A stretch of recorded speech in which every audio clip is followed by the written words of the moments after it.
Hey everyone. Hope you're all doing well.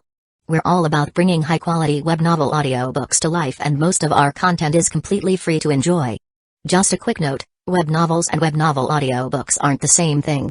Simply reading a novel out loud doesn't always make for a great listening experience. That's why I go through multiple rounds of rewriting and careful editing for every chapter to make sure the narration flows naturally and immerses you in the story, just like reading it yourself. These audiobooks are not just direct copies of the original novels. I've adapted them for a smoother, more engaging experience. And to be fully transparent, these adaptations are made for commercial purposes, so some chapters are paid content. But don't worry, this process is fully copyright compliant. I do all of this because I truly love web novels and audiobooks. I'm a huge fan, and this story is one of my personal favorites. YouTube update: recently, YouTube flagged some of our content for including mature themes, realistic violence, and darker story elements.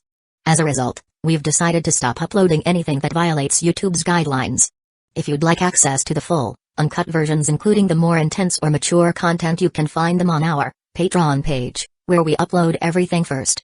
Available now on Patreon: I Am a Legendary Boss audiobook, Versatile Mage starting with the White Tiger Pendant, Naruto the Wind Calamity, the Necromancer is amassing troops like crazy in the apocalypse, the mighty dragons are dead, Naruto, leader of Hidden Grass Village, Naruto Uchiha's Unserious Saga, your lord has a screw loose, Apocalypse I can see the health point bar, killing monsters drops loot, Starsea Fleet Age of the Lord, my monster fuses everything, Naruto, I traveled with a max level account, Fate in Bleach Unlimited Blade Works, killed for 100 years in Hueco Mundo, Aizen invited me to Soul Society, the world conquest giving birth to become a god, my master only breaks through on the edge of death, Bleach the Invincible Slacker from Rukongai, Naruto's Special Shop, One Piece the strongest female pirate cruise, Reborn as Danzō's grandson, must I offend the entire ninja world, Naruto starting with snatching the Mangekyo Sharingan, Naruto Card King, in Hueco Mundo with Shindu template, Naruto the Hidden Danzō, my journey as 4th Kusagakure, Naruto Troublesome Ninja Haruto,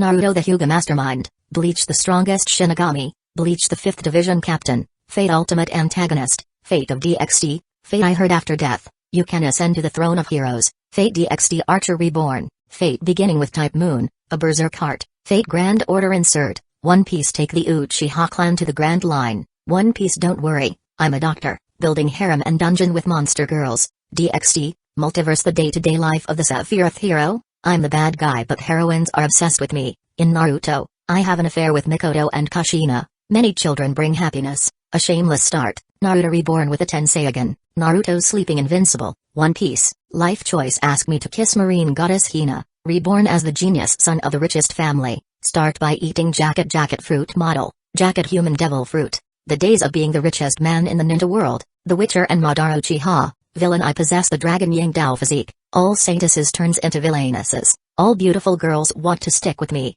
interdimensional farming in another world, Naruto from Hidden Leaf Village to One Piece, and more. Most of our content there is free, and it's the best place to follow and support our work. The default audio speed is set to 3x, but if that's too fast for you, just let me know, I'm happy to adjust it. Got a favorite web novel you'd love to hear as an audiobook? Drop a suggestion. I'm always open to new ideas. And don't forget to follow us on Facebook and Twitter, X for the latest updates, new releases, and behind-the-scenes content. Thanks so much for your continued support and happy listening. Chapter 282, Battle? Nope, it's a special training, so you chose to give up your offensive and pinned your hopes on Zaraki? Do you value him that much? Mizuru understood Anohana's intention and couldn't help but sigh in his heart. In the beginning, he helped Zaraki heal all of his wounds, and even helped the other party regain his physical strength, because he had learned from Anohana that she was very much optimistic about Zaraki's true power. So he wanted to see how far Zaraki could go under pressure and how many surprises he could give him. In the end, he didn't expect that while he just wanted Zaraki to give him some surprises, Anohana, on the other hand, pinned all her hopes on Zaraki. Alright, then I am also game. This battle from now, is actually not to defeat you, but to make you feel more pressure. It is essentially a special training for you. Since Zaraki is so favored by you, to the point that you gave up on me, gave up on attacking, and started using Kaido to heal his wounds, then I can't help but give a hand to help your intentions. Mizuru's thoughts flickered, and he immediately decided his next course of action. Kaido, the Kido specially born for healing, he had seen many times being used by Anohana, and this ability was not weak, but there were also some flaws, such as some injuries that hurt the source of the soul, even Kaido could not heal that. Previously, Zaraki was attacked using Gabriel by Szayelopro, and Szayelopro laid eggs inside Zaraki's body and devoured Zaraki's spiritual power. Although Zaraki's spiritual pressure was too strong, causing Szayelepro's rebirth through Gabriel ending in failure, but it was a parasitic method after all. For this reason, Zaraki was wounded at his soul's origin. This was also when Mizuru came in the picture. Maki, who was also injured, had already been healed by Anohana, but Zaraki still looked seriously injured. So just after Mizuru released his Benkei, he first healed Zaraki, and that too to a speed visible to naked eye. This actually indirectly showed that the healing ability of Mizuru's Benkei was actually stronger than that of Kaido. However, neither Byakuya nor Anohana put any thoughts on it. They subconsciously ignored the fact that Mizuru could heal Zaraki again. He healed Zaraki before, which could be understood as wanting to have some fun and to witness the two generations of Kenpachi joining against him at the same time, as he said before. Regarding the matter of healing, right now, no matter how unwise he was, it was impossible for him to heal the enemy. After seeing Zaraki's injury being healed by Anohana, Mizuru even spoke up, mocking Anohana, "You who are the best at fighting gave up attacking as well as your position as the main attacker to Zaraki, a reckless guy. I want to see how many times you can heal him." While speaking, the sword in Mizuru's hand changed directions continuously, and slashed several times on Zaraki's body. Scarlet blood splattered. Even though the pain made Zaraki grit his teeth, he still continued laughing crazily. It's really amazing. For him, it seemed that there was really no fear of death. While getting excited at Mizuru's strength, on the other hand, he actively organized an attack. There was no skill at all, it was simply swinging the sword. Even if he was stabbed or slashed several times by Mizuru in the process, it didn't matter. As long as he could chop Mizuru once, it would be considered a success in his book. This kind of crazy behavior had added a lot of pressure to Anohana. She needed to mobilize more spiritual pressure to cast Kaido to heal Zaraki, but neither she nor Zaraki seemed to care about it at this point. Zaraki was immersed in the pleasure of fighting, and Anohana was doing her best to help Zaraki enjoy his fight and drown in pleasure. Back then, Zaraki did not enjoy the pleasure of fighting when faced against her, and then chose to seal himself, which made Anohana feel guilty and unworthy all this time. Now, if he could enjoy the joy of fighting against Mizuru, she had to help Zaraki enjoy it as much as he could no matter what. I am feeling happy. Really happy. In just a short moment, Zaraki didn't know how many times he was hit, and at the same time he didn't know how much force he exerted himself, but he knew what he was experiencing was. It was happiness. The feeling of being torn apart and being healed again under Kaido was not a good feeling, but compared to being able to fight against a formidable opponent like Mizuru, what were these mere senses of discomfort? He jumped up high, ignoring Mizuru's blade piercing through his body, and forced himself to swing the sword in his hand. A powerful sword pressure swept across. Even just looking at it from a distance, the spectators could feel the powerful force in it. Facing this terrifying sword pressure, Mizuru also had no choice but to pull out the blade that was embedded in Zaraki's body, and retreated temporarily. Boom! Mizuru moved his body sideways, and the sword pressure fell on the ground. The dilapidated hall of Las Noches shook for a while, and a pillar that had already become precarious due to the previous battle immediately couldn't be maintained any longer, and immediately collapsed. The huge sound reverberated, and smoke and dust billowed up. Mizuru's figure flickered, Zaraki stomped on the ground, his tall and burly figure leaped high, his back was shrouded in the Kaido light released by Anohana, his wounds were slowly healing, while he sent another slash towards Mizuru. Before Anohana helped him heal, he was a trade-in game, either you die or I die. After Anohana started helping him to heal, he continued to play the same way. No, he was even more extreme. Such a desperate style of fighting. It made the people watching the battle stunned. This madman. Sojiro couldn't help but comment on Zaraki's crazy battle hunger. Mizuru literally had countless lives, but Zaraki had only one life. Even if he succeeded with this method in hurting Mizuru, and even killed Mizuru, so what? In this Bankai space of his, he could still be reborn many times. Is this the way of the contemporary Kenpachi? Maki exclaimed, and said to himself, yes, this is indeed the way of fighting of someone like the Kenpachi. As expected of the man who defeated Kenpachi Kaiganjo. Maki himself doesn't know when he had been impressed by Zaraki. In such a battle, my role has become negligible. Byakuya watched the battle and couldn't help but frown.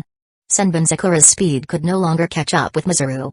In other words, after Zaraki started using this injury for life style of play, if he manipulated Senbon Sakura to assist Zaraki, it might cause accidental injury Zaraki instead. After all, Senbon Sakura's blade's flying speed couldn't keep up with the movement trajectories when the two were fighting. Anohana, on the other hand, was able to maintain Kaido in such a battle, precisely landing it on Zaraki to heal his wounds, once again let Byakuya understand the strength of a veteran captain. Chapter 283, Believe in Zaraki? Captain Kuichiki, you can stop. Anohana noticed the problem Byakuya was having and spoke while maintaining her Kaido output. But Byakuya wanted to say, can Captain Zaraki alone really do it? You know, if Anohana hadn't been continuously maintaining Kaido, and slipped up even just for a while, Zaraki would have fallen to the ground even if he didn't straight up died. He can. Anohana firmly believed in this. From now on, it will become a battle between the two of them. Anohana's voice sounded, Captain Kuichiki, you have maintained your Bankai for so long, and so your spiritual pressure consumption is not small. How about disarming your Bankai first and resting for a while? Byakuya was taken aback again by Anohana's statement. Mizuru hadn't been defeated yet, but Anohana asked him to undo his Bankai at this time and take a rest.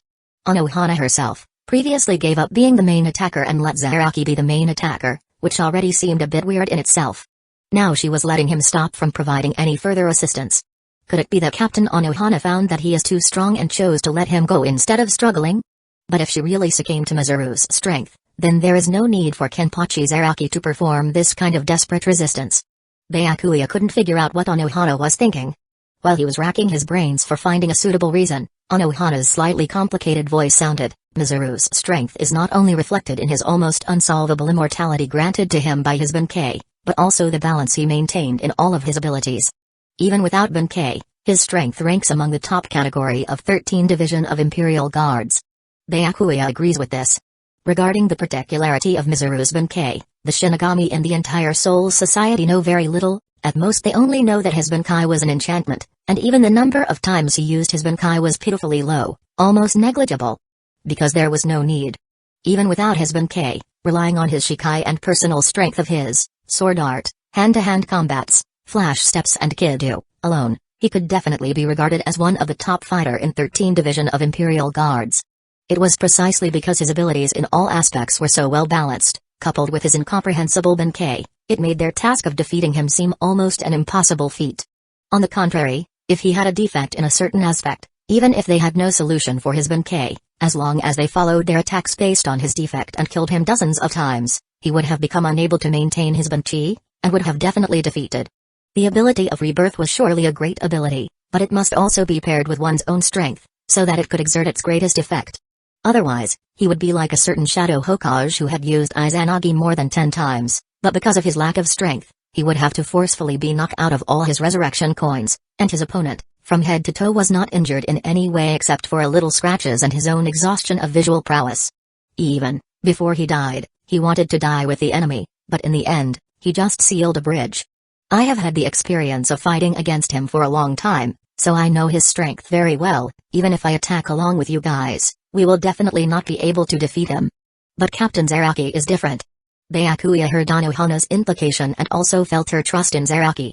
Why does Captain Anohana trust Captain Zaraki so much? If you have witnessed his real strength with your own eyes, you will believe in him as much. That kind of power, just feeling it at close range, can make you tremble all over. Is Captain Zaraki so strong? Then why? Byakuya still had doubts. Since Zaraki was so powerful, why didn't he feel it? Of course, he does not deny that Zaraki is very strong. After all, he is the only person who became a captain of 13 Division of Imperial Guards while his Zanpakuto does not even has its Shikai. You know, one of the most common condition to become a captain is to master Bankai. Zaraki undoubtedly broke this convention. Of course, this was also because the succession ceremony of the captain of the 11th Division was different, so he was able to become a captain quite straightforwardly. But that in itself speaks volumes about his strength. Without even having his Shikai, he had defeated captains who had mastered Bankai. Many Shinigami could only imagine how powerful Zaraki would be after he awakens his Zanpakuto. But this kind of strength should be visible to captains like them. For Byakuya, he didn't feel the power that Anohana mentioned. That's because he chose to seal himself. Anohana responded, because he was too strong to enjoy the thrill of battles, so he put seals on himself in order to enjoy fighting. And all of this is because of me. Because I'm too weak. Byakuya heard the deep sense of guilt in Anohana's voice. There is a story. There is definitely a story that I am unaware of. What kind of past is there between Captain Anohana and Captain Zaraki? Without waiting for Byakuya to think about it, Anohana's tone became firm again. So, if he can regain the power sealed by his subconscious mind, he must be able to defeat Mizuru. In fact, Anohana was not sure whether Zaraki could beat Mizuru or not. But if Zaraki regained his former strength before he sealed himself, he would definitely be stronger than her. At the same time, after her battle just now against Mizuru, she gradually had some guesses in her heart. Mizuru's betrayal was unacceptable for Byakuya. The notion of his teacher's betrayal made him feel lost, and then it made him angry, so angry that Byakuya only wanted to take Mizuru back to the Soul Society, so he lost his former calmness and ignored many things. But Anohana noticed something. First of all, Mizuru was undoubtedly a traitor. But besides his joining the other side, he seemed to have left room for them, his old Soul Society friends, and never attacked them with the intention to kill. If Mizuru really wanted to kill them, after opening his Bankai's enchantment, with his ability to regenerate, and Zaraki's style of trading injuries for lives, they would definitely not be able to last for this long. Although they could also kill Mizuru in that moment of exchange, but it would have been an unfair trade. After all, it was their single life versus Mizuru's multiple resurrected lives. But Mizuru didn't do that. The battle between Mizuru and them was more like a special training for them. Moreover, after learning how much he believed Zaraki's strength, Anohana obviously found that although Mizuru was still attacking Zaraki relentlessly, but he was attacking with a little more measure. It seemed to be deliberately feeding him moves to make him stronger. What on earth are you thinking about? Or rather, what is the purpose of your betrayal? Anohana noticed something unusual as early as when the head captain sent them to Hueco Mundo and Mizuru volunteered to replace Mayuri, the first choice in Mizuru's place. She started thinking secretly about Mizuru's intentions because she felt the odd vibe he was giving at that time. Right now, the dots in her heart were not only not resolved but, on the contrary, they were becoming more and more intense. Chapter 284, Beast-like Instinct. Although Anohana told Byakuya to stop and even explained to Byakuya about Zaraki having more power sealed inside of him, Byakuya still wanted to participate in the battle. It was never in his character to stay powerless like this. Under his control, Senbonzakura attacked Mizuru from different angles. However, just like before, Mizuru didn't pay attention to his Senbonzakura at all. Or rather, after seeing the extent of Byakuya's power after facing his Shukai, Hakutukan, Mizuru didn't regard Byakuya as an opponent any longer. And just as Byakuya had expected earlier, Senbonzakura's attack was too weak to offer any damage to Mizuru. A random hit from him could break it apart. Moreover, the Cherry Blossom's flying speed for Agile Masters was indeed a bit slow. Back then, Byakuya had seen Ichigo dodging his attacks by the enhanced speed granted by his Bankai. It was also at that time that because Ichigo's Zanpakuto was too small after he performed Banchi, he once stated that there couldn't be such a small Bankai, but later he understood its power in his battle against Ichigo. Zangetsu, Ichigo's Zanpakuto became such a slender and small sword after releasing Bankai in order to boost his speed further. At that speed, only such a small sword could exert its maximum effect. Although Byakuya was manipulating the cherry blossoms with both hands, as it could make them fly faster. But that doesn't mean that they could touch Mizuru. Because of that, Byakuya wanted to overwhelm him with numbers by surrounding him, even though he knew that Mizuru could destroy his trap with just a swing of his sword, but that window could give Zaraki a chance to score a hit. But that's when Mizuru, who was being surrounded and wrapped around by cherry blossoms, showed another of his abilities. Spatial transference. It's the ability he had when he releases his Shikai. Very few people in Soul Society knows the information about Mizuru's Benkei, but his Shikai's ability was not a secret. After all, in all these years in Siri Itai, although the times when Mizuru had taken shots were not many, but they were not too few either. Some of his Shikai's basic abilities have been known by many people. For example, he could condense blood red silk threads to limit the speed and movements of the enemy, and at the same time, it could be used to heal his allies, or it could be turned into a blood red light shield to block damage. His Zanpakuto was strong without a doubt. It could even turn the thin blood red thread into a powerful crimson slash, which flies out with the sword pressure produced by Mizuru's superb swordsmanship. Although some of these abilities have various flaws, it had to be said that these abilities of Mizuru were very comprehensive. It could be described as both offensive and defensive. As Mizuru's disciple, Byakuya was no stranger to the abilities of his teacher's Zanpakuto. He knew that in addition to these abilities, Mizuru's Shikai had another ability. That was to enable him to freely carry out spatial displacements between the diffuse ranges of those blood red silk threads. So even after releasing your Benkei, you still retain this ability? Byakuya was a little surprised at first, but then it didn't seem so strange to him. Benkei is the ultimate liberation of Zanpakuto. In most cases, it is a resublimation of its Shikai's abilities. Why did I think that his Benkei will lose its Shikai's abilities? With this thought, Byakuya's heart sank. If during Mizuru Shikai, there were only a lot of blood red threads condensed by spiritual pressure in the air, Then after his Benkei, it was no longer possible to be described as blood-red threads, it was directly a blood-red, a crimson world, and everything around was filled with blood-red mist. Byakuya thought of one more detail. That is, when Mizuru died twice and was reborn, the places where he appeared were not fixed. This meant that Mizuru had not only retained that ability, it might even be more difficult than Hishikai's one, as it meant that he could move freely in this blood-red world. Byakuya continued to maneuver Senbon Sakura towards Mizuru. Sure enough, every time he thought he had found an excellent opportunity to entangle Mizuru and let Zaraki make a stronger slash to hit Mizuru hard, Mizuru's figure would instantly shift, not only avoiding Senbon Sakura, but even avoiding Zaraki's slash. It is becoming more and more difficult. Seeing Mizuru's outrageous transference at the spatial level which surpassed Hishikai's spatial transference ability, confirmed the conjectures in his heart.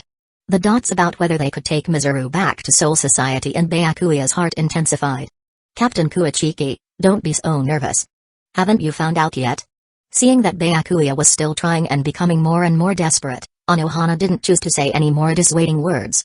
She continued to maintain Kaido, and the green light fell on Zaraki, healing his injuries. Boom! The sword fell to the ground with a huge roar. Byakuya finally woke up when he heard the loud sound and answered Anohana's question. Captain Zaraki. He has become stronger. This was an extremely incredible fact to believe. But Byakuya did sense that Zaraki's strength has grown in such a short time. Although the previous Zaraki was also very strong, but his attacks were chaotic, Mizuru could easily dodge them without even paying much attention, but the current Zaraki was different, his attacks were more natural. Obviously they were still as simple as ever, but it didn't continue to appear to be clumsy, and sometimes Mizuru wasn't even been able to avoid Zaraki's straight attacks. If he was hit by such an attack, he would definitely die. So, whenever he used that spatial transference ability, what he avoided was never Senbon Sakura, but Captain Zaraki's attacks. After realizing this fact, Byakuya felt hopeless.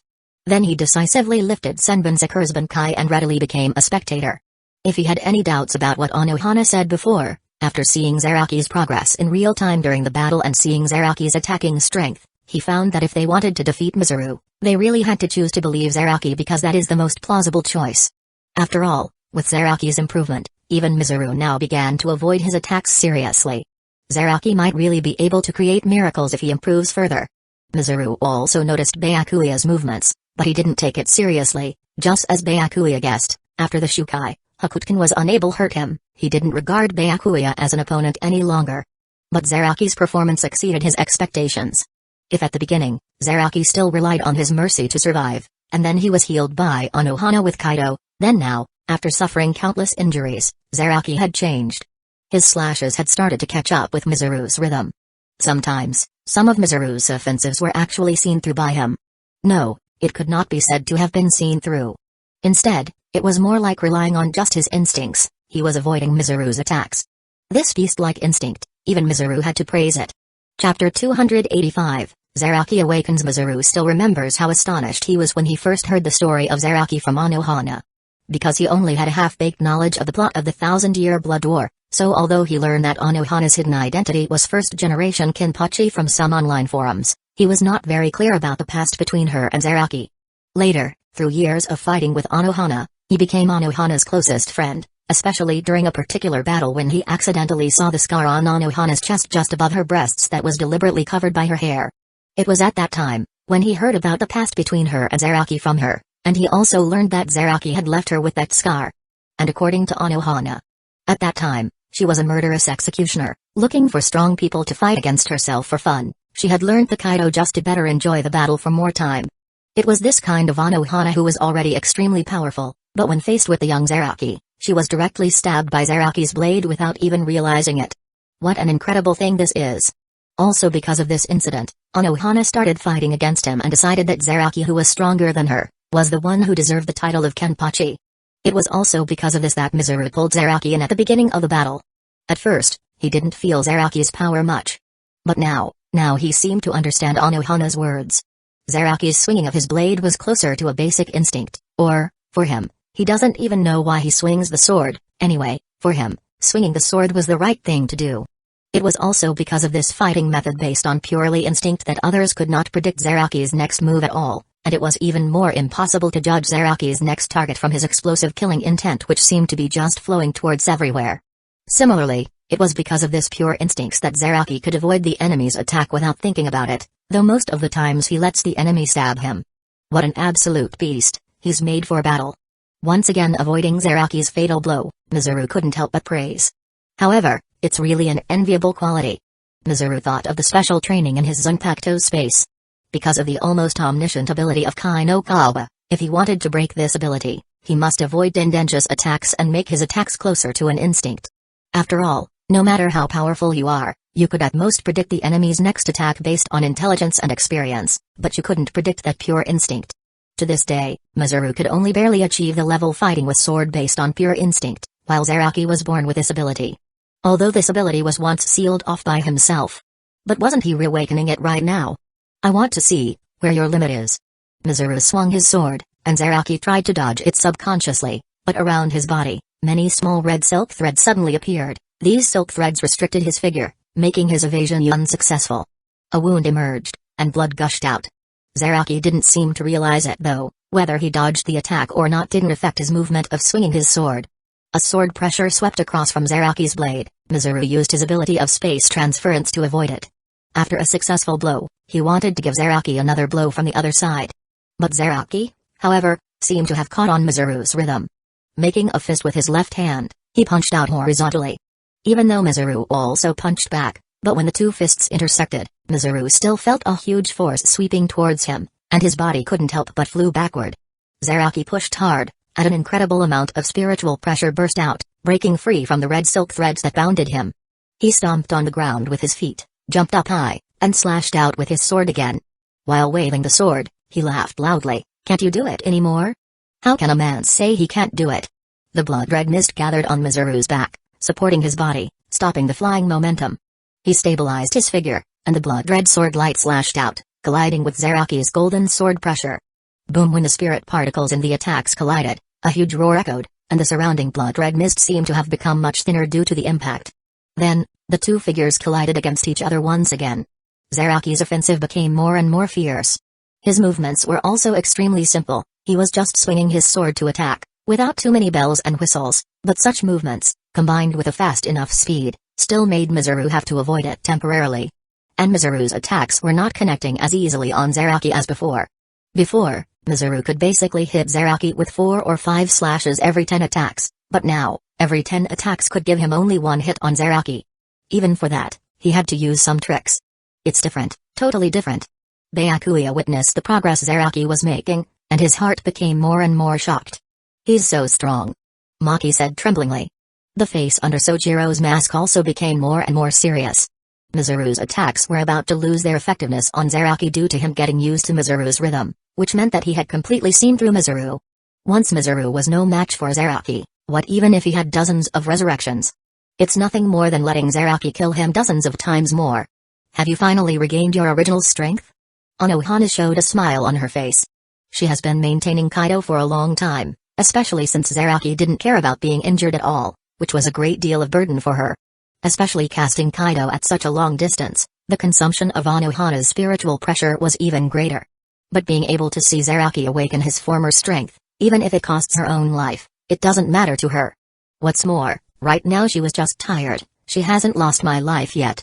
Mizuru's figure suddenly accelerated and turned into 6 after images, attacking Zaraki from 6 directions at the same time. Zaraki forcibly endured the 6 slashes, but the next moment he swung his saber, and like before, a golden sword pressure swept across, and the 6 figures of Mizuru were engulfed at the same time. After the 6 after images collapsed, Mizuru's real figure emerged, and on his body, there appeared a wound that was so hideous that it almost looked like it cut him in half. Zaraki rushed towards Mizuru while enjoying Anohana's treatment. With another slash, he cut off Mizuru's head when he was still affected by the previous attack. "Got you." Although Zaraki only beheaded Mizuru once since the fight had begun, the meaning for him was completely different. Then, looking at Mizuru who was recondensed and reborn on the other side, Zaraki attacked and killed Mizuru again. In the ensuing battle, Zaraki became stronger and stronger. Mizuru seemed to gradually become unable to parry, and was killed several times by Zaraki, and the time required to kill Mizuru each time became shorter and shorter, and his movements became more and more fierce. At the same time, a voice became clearer in Zaraki's mind. Chapter 286, Drink. No Zarashi. Byakuya and others could see and feel the obvious changes in Zaraki, And as the person who was fighting Zaraki, Mizuru obviously felt it too. He was even being beheaded by Zaraki. But he didn't have the slightest sense of panic. On the contrary, there was joy in his heart. The surprise Zaraki brought him was more than enough compensation for him to go through this extra labor. And he could see that this was not the limit of Kenpachi Zaraki. After being swept away by Zaraki's slash again, the reborn Mizuru's clothes suddenly split open. This is... Watching Mizuru enter a new form, with a high-intensity Kido encircling his back, Byakuya's expression froze. If I remember correctly, it seems to be called Shunko. Anohana knew the name of the new form that Mizuru took. It is said that Shuyuin Yoruichi, the previous head of the Shuyuin family, developed a fighting technique that combines Kido and hand-to-hand combats. After telling about the basics of Shunko, Anohana sighed. It seems that he was still holding back. Even if he was being hacked to death by Zaraki's sword, he hadn't used Shunko until this moment. Is it because Zaraki has become strong enough, and it is impossible to stimulate his potential further without using stronger means? You are indeed stronger than me. Back then, she was too weak to let Zaraki experience the joy of fighting, so he sealed himself, but Mizuru is undoubtedly much stronger than her, even though Zaraki gradually became stronger in the battle, and awakened the powerful strength he originally possessed. Mizuru could also boost his strength and continue to let Zaraki enjoy the joy of fighting. Swish! A powerful Kido blade was slashed out by Mizuru. Even though Zaraki's golden sword was very eye-catching and menacing, it was still torn apart easily under the Kido blade. At the same time, the speed of Mizuru, who entered the state of Shunko, also became much faster. Even though Zaraki had already responded when Mizuru swung his sword, the speed was too fast, so fast that it surpassed Zaraki's instinct, and his sword was not able to block the incoming attack at all. Puff wounds emerged, and Zaraki lost count of how many times he was healed by Anohana, and then how many times he was cut by Mizuru again. And when he was being hacked by Mizuru again and again, he understood one thing. The rhythm he managed to catch up with was disrupted. Sure enough, next, Zaraki's speed was repeatedly surpassed by Mizuru, and every time he swung sword, it was always in the air, failing to block Mizuru's attack, and consequently, Mizuru's sword brought him extremely serious injuries. This once again put a huge workload on Anohana. It would take a lot of spiritual pressure even for Anohana to use Kaido to bring the badly injured Zaraki back from the brink of death repeatedly. Seeing Anohana, who was exhausted but still insisting on using Kaido continuously to heal Zaraki, Byakuya clenched his fists, looking very frustrated. Damn it, is this the end result? Even he himself was tired. At the moment, all he wanted was to forcefully use his Bankai again, to help Zaraki. No, it's not over yet. Anohana's slightly tired voice sounded. That's right, it's not over yet. Kenshan won't just lose like this. Yachiru's crisp voice echoed Anohana's words. However, neither Byakuya, nor Sojiro, nor Maki took her words seriously. It was deemed as purely the little girl's blind trust in Zaraki. However, what they didn't expect was that after saying this, Yachiru shouted to Zaraki, Kenshan, call out the name in your mind. If it is the Yunao, you should be able to hear the name clearly. Shout out the name in my head? Zaraki couldn't help but get startled when he heard Yachiru's words. The momentary distraction caused him to get slashed again. However, since from some time before, he did hear a voice calling to him. It's just, because he was addicted to the battle, he subconsciously ignored the voice in his head. Right now, after Yachiru reminded him, he immediately listened to that voice again. As for how Yachiru knew about this, Zaraki didn't care at all. When Byakuya and others saw that Zaraki was distracted during the battle, they couldn't help but being startled themselves. Only Anohana, who still maintained Kaido, showed thoughtfulness on her tired face. She was well aware of Zaraki's situation. For some reason, Zaraki has never been able to find the name of his Zanpakuto and release his Shikai. Regarding the reason for this, some people think that Zaraki was a reckless man who only knows how to fight all day long and did not try to find the name of his Zanpakuto. Some people also speculate that it is because of the influence of Zaraki being too strong, that he doesn't have a Shikai. However, Anohana knew the reason. It was all because of her. Because she was too weak, Zaraki chose to seal himself, so he has not found his Zanpakuto's name for a long time because he himself was not complete. He had rejected himself, he had rejected his own strength. How can his Zanpakuto recognize him if he himself forgets his original power? Mizuru also heard Yachiru's words, and noticed Zaraki's stupefied look. He had a guess of what's about to happen and he was really looking forward to it. In order to turn this guess into reality, he chose to continue to attack Zaraki. In an instant, another series of scars and injuries appeared on Zaraki's body. Finally, after being hacked several times in an instant, Zaraki finally heard the name clearly in his head. When Mizuru was about to hit him with another slash, the golden spiritual pressure burst out from his body, and instantly condensed into a powerful spiritual pressure defense, which abruptly blocked Mizuru's sword. Then, as if instinctively, Zaraki yelled out the name and the liberation chant that was in his mind. Drink. No Zarashi. As the name was uttered, the spiritual pressure defense surrounding his body suddenly spread. A more massive spiritual pressure swept out, and everyone around felt this spiritual pressure, feeling like duckweed in the wind. At the same time, Michiru, who had previously reminded Zaraki, had a faint smile on her lips. She seemed very excited and even spoke incoherently. Finally, Kanchan called out the name. The moment when Zaraki performed his shike, her body quietly disappeared, leaving only the team badge worn on her shoulders and the standard Shinigami outfit on her body remaining on the ground. Maki, who had been standing beside Michiru, watching this scene with his own eyes, had a horrified expression. Meanwhile, the golden spiritual pressure light dissipated, and Zaraki was revealed carrying a huge sword, which attracted people's attention. Chapter 287, Devour.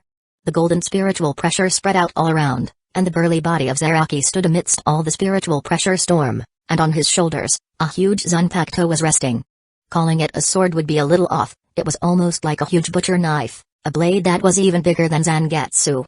Even though Zaraki's body was extremely burly and tall, compared to this sword of his, he still looked a little thin.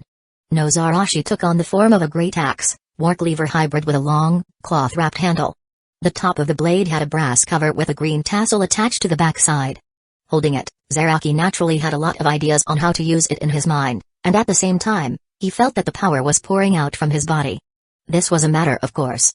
Generally, after someone's Zanpakuto is liberated, the power of the wielder would increase instantly, and after Benkei, the wielder's power would increase again, ranging 5 to 10 times that of its Shikai. Before Shikai, Zaraki was already a well-deserved top captain level Shinigami, but after Shikai, his power had come to a whole new level. After feeling the increased power, Zaraki looked at Mizuru, who was swinging his sword at him while in his Shunko form. Zaraki swung his sword. It's just a slash, but it was with the terrifying giant blade in his hand. The sword pressure is so powerful that it could not be described in words if compared to his previous attacks erupted and swept across. Boom! Mizuru's body was instantly engulfed in the attack, and at the same time, the ground cracked, and the main hall of the Los Noshes was severed in 2 parts immediately. Amidst the billowing smoke and dust, the power of this blow penetrated all the way to the inner wall of the barrier behind Mizuru's Benkei, creating strong ripples on the inner wall of the enchantment. Unfortunately, in the end, the barrier was not cracked. What a simple yet terrible Zanpakuto. Mizuru's figure reappeared, he concentrated a handful of blood-red mist, and condensed a blood-red sword. At this point, it seemed that he was used to praise or criticize everyone's Zanpakuto, and it had become a habit. But everyone present knew that his sword was actually more terrifying than anyone else present. To some extent, it was as incomprehensible as Aizen's Kyoka Suigetsu to them. But now, it seemed to them that there was finally a solution close at hand. Zaraki's previous sword pressure, if they saw it correctly, Mizuru seemed to have died once. It's really an unbelievable thing. To grow stronger to such an extent in such a short amount of time. After being silent for a long time, Byakuya, who had been watching the battle, sighed. One reason was to lament that Zaraki had awakened his own Zanpakuto, and the other was to lament the current power possessed by Zaraki. At the same time, he also understood why Anohana was so blindly confident in Zaraki. Next, what would you do? His eyes fell on Mizuru as a matter of course. If Mizuru had brought them despair before, then similarly it was Mizuru who should be in a desperate situation now. Zaraki could take away Mizuru's life with just one blow. Facing such a powerful offensive, how should Mizuru deal with it? As if to answer Byakuya's inner questions, the blood mist began to boil and began to gather towards Mizuru, and meanwhile another powerful slash was sent by Zaraki. The slender blood-red blade in Mizuru's hand swung out, and layers of blood-red slashes emerged, condensing into a powerful slash, which collided against Zaraki's golden sword pressure. Boom! The spirit seeds in the attacks collapsed instantly, but they did not spread to the surroundings, but disappeared in midair. This weird scene immediately caught Anohana's attention. After Zaraki released his shike, she had stopped maintaining her kaido, which she had been doing till now. She was now extremely tired, but still, all her mind and heart was as concentrated as ever on the ongoing battle. Noticing this change, she didn't say anything immediately, but continued to observe. Boom! Zaraki's no Zarashi's subsequent attacks were eye-catching as ever. Almost every attack contained a powerful and unparalleled force combined with monstrous amounts of spiritual pressure, but Mizuru's offensive also continued to adapt to the change. His attacks were becoming more and more powerful. Each and every terrifying sword pressure were being met with equally terrifying slash. Unexpectedly, none of them caused much aftermath. Honestly, that's the one thing that doesn't make sense to Anohana. This level of attack collision, no matter how much the attacker controls it, there would be a powerful aftermath dispersing to the sides, and then affecting the people around. And the one who was even becoming more bizarre was Mizuru. From the first battle to the present, he first fought against Byakuya, and then fought against Anohana while Byakuya and Zaraki assisted her. Now he was fighting against Zaraki, who had released his Shikai. In such a long-lasting battle, he not only had released his Bankai for quite a while now but also revived several times, but he still dared to launch such massive attacks right now. Is his spiritual pressure that strong and abundant? He still hasn't run out of it? No, it's something else. The attacks. They were not releasing any post-collision shockwaves or anything of that kind. Could it be? Could it be that this enchantment has power to devour? Anohana finally figured out the most probable answer, and she was right. Byakuya couldn't help but look sideways at Anohana, not understanding what she meant all of a sudden. Maybe we are all wrong. Anohana said softly, resurrection, space transference. These are not all of his abilities after releasing his Bankai. We have ignored one thing, we are inside the crimson world of his Bankai. This is his enchantment, so in this enchantment, he can achieve resurrection and space transference by manipulating the Ryashi inside his Bankai space. Similarly, it does not seem surprising if he has the ability to devour spiritual power inside his enchantment. The battle of Shinigami is the battle of spiritual pressure. Many powerful attacks are realized with the help of spiritual pressure contained in the body of the fighters. After the attack performed by spiritual pressure is over, the released spiritual pressure will turn into Rishi and stay in the air for a short time. So, herein is his enchantment. Where did the Ryashi left after the battle go? There is no doubt that they all became part of the enchantment and were being swallowed by him. Anohana asked and answered herself while explaining it to Byakuya. No wonder Mizuru has neither shown any symptoms of excessive spiritual pressure consumption nor has he tried to save Ryatsu since the start of their fight. It turns out that he can devour the spiritual pressure remaining after our attack disperses and transform it into his power. Byakuya understood the logic. But after understanding, both of them became more and more pessimistic about the situation, because in their minds, the only way to defeat Mizuru was to exhaust his spiritual pressure and make him incapable of maintaining the barrier, and thus his ability of resurrecting would also disappear. But if their spiritual power after every attack was being devoured by Mizuru, then it was basically impossible to delay until Mizuru's spiritual pressure is exhausted. So, are you guys ready to give up? While Mizuru was fighting Zaraki, he was still paying attention to Anohana and Byakuya's situation. When he heard their conversation, he suddenly intervened in their conversation. Give up? It's impossible for me to give up. Zaraki laughed out loud. Since Mizuru could regenerate and even devour their spiritual power, in the final analysis, his abilities seemed to come from this enchantment, right? Then he would just break it down. After Anohana explained the importance of Mizuru's enchantment, a voice sounded in Zaraki's mind, a voice he recognized very well. It was Yachiru's voice. He didn't understand why Yachiru's voice appeared in his mind. But he followed the voice's words for his next action. Bankai. After just releasing his Shikai for the first time, Zaraki subsequently released his Bankai. Chapter 288, A Beast Born for Battle. Bankai. Zaraki's unrestrained voice sounded echoing throughout the space, surprising Byakuya and others. No one thought that after Zaraki mastered Shikai, he would and subsequently use Bankai. Doesn't his Bankai require training? It was a basic knowledge known to everyone that most Shinigami would only try to learn Bankai after they have mastered their Shikai to its fullest potential. However, after thinking about it that the person doing this is Kenpachi Zaraki, everyone took it for granted and accepted it because Zaraki himself was a person who could not be viewed with common sense. With a non-awakened Zanpakuto, he defeated the previous captain of the 11th Division who had mastered Bankai, and became the only captain among 13 Division of Imperial Guards who was unable to release his Zanpakuto. So, it was not surprising that such a man used Bankai right after mastering Shikai. Moreover, everyone had seen the power of Zaraki's Shikai before and now they couldn't help but wonder what kind of power he had after releasing his Bankai. Soon, everyone would witness the birth of a monster. A tsunami-like torrent of golden spiritual pressure erupted from Zaraki's body. If Zaraki's previous level of spiritual pressure was already so powerful that it was enough to be called frightening, then after Bankai, his strength which had increased 5 to 10 times, the golden spiritual pressure that swept out of him made everyone feel a suffocating feeling, even normal breathing was costing their stamina.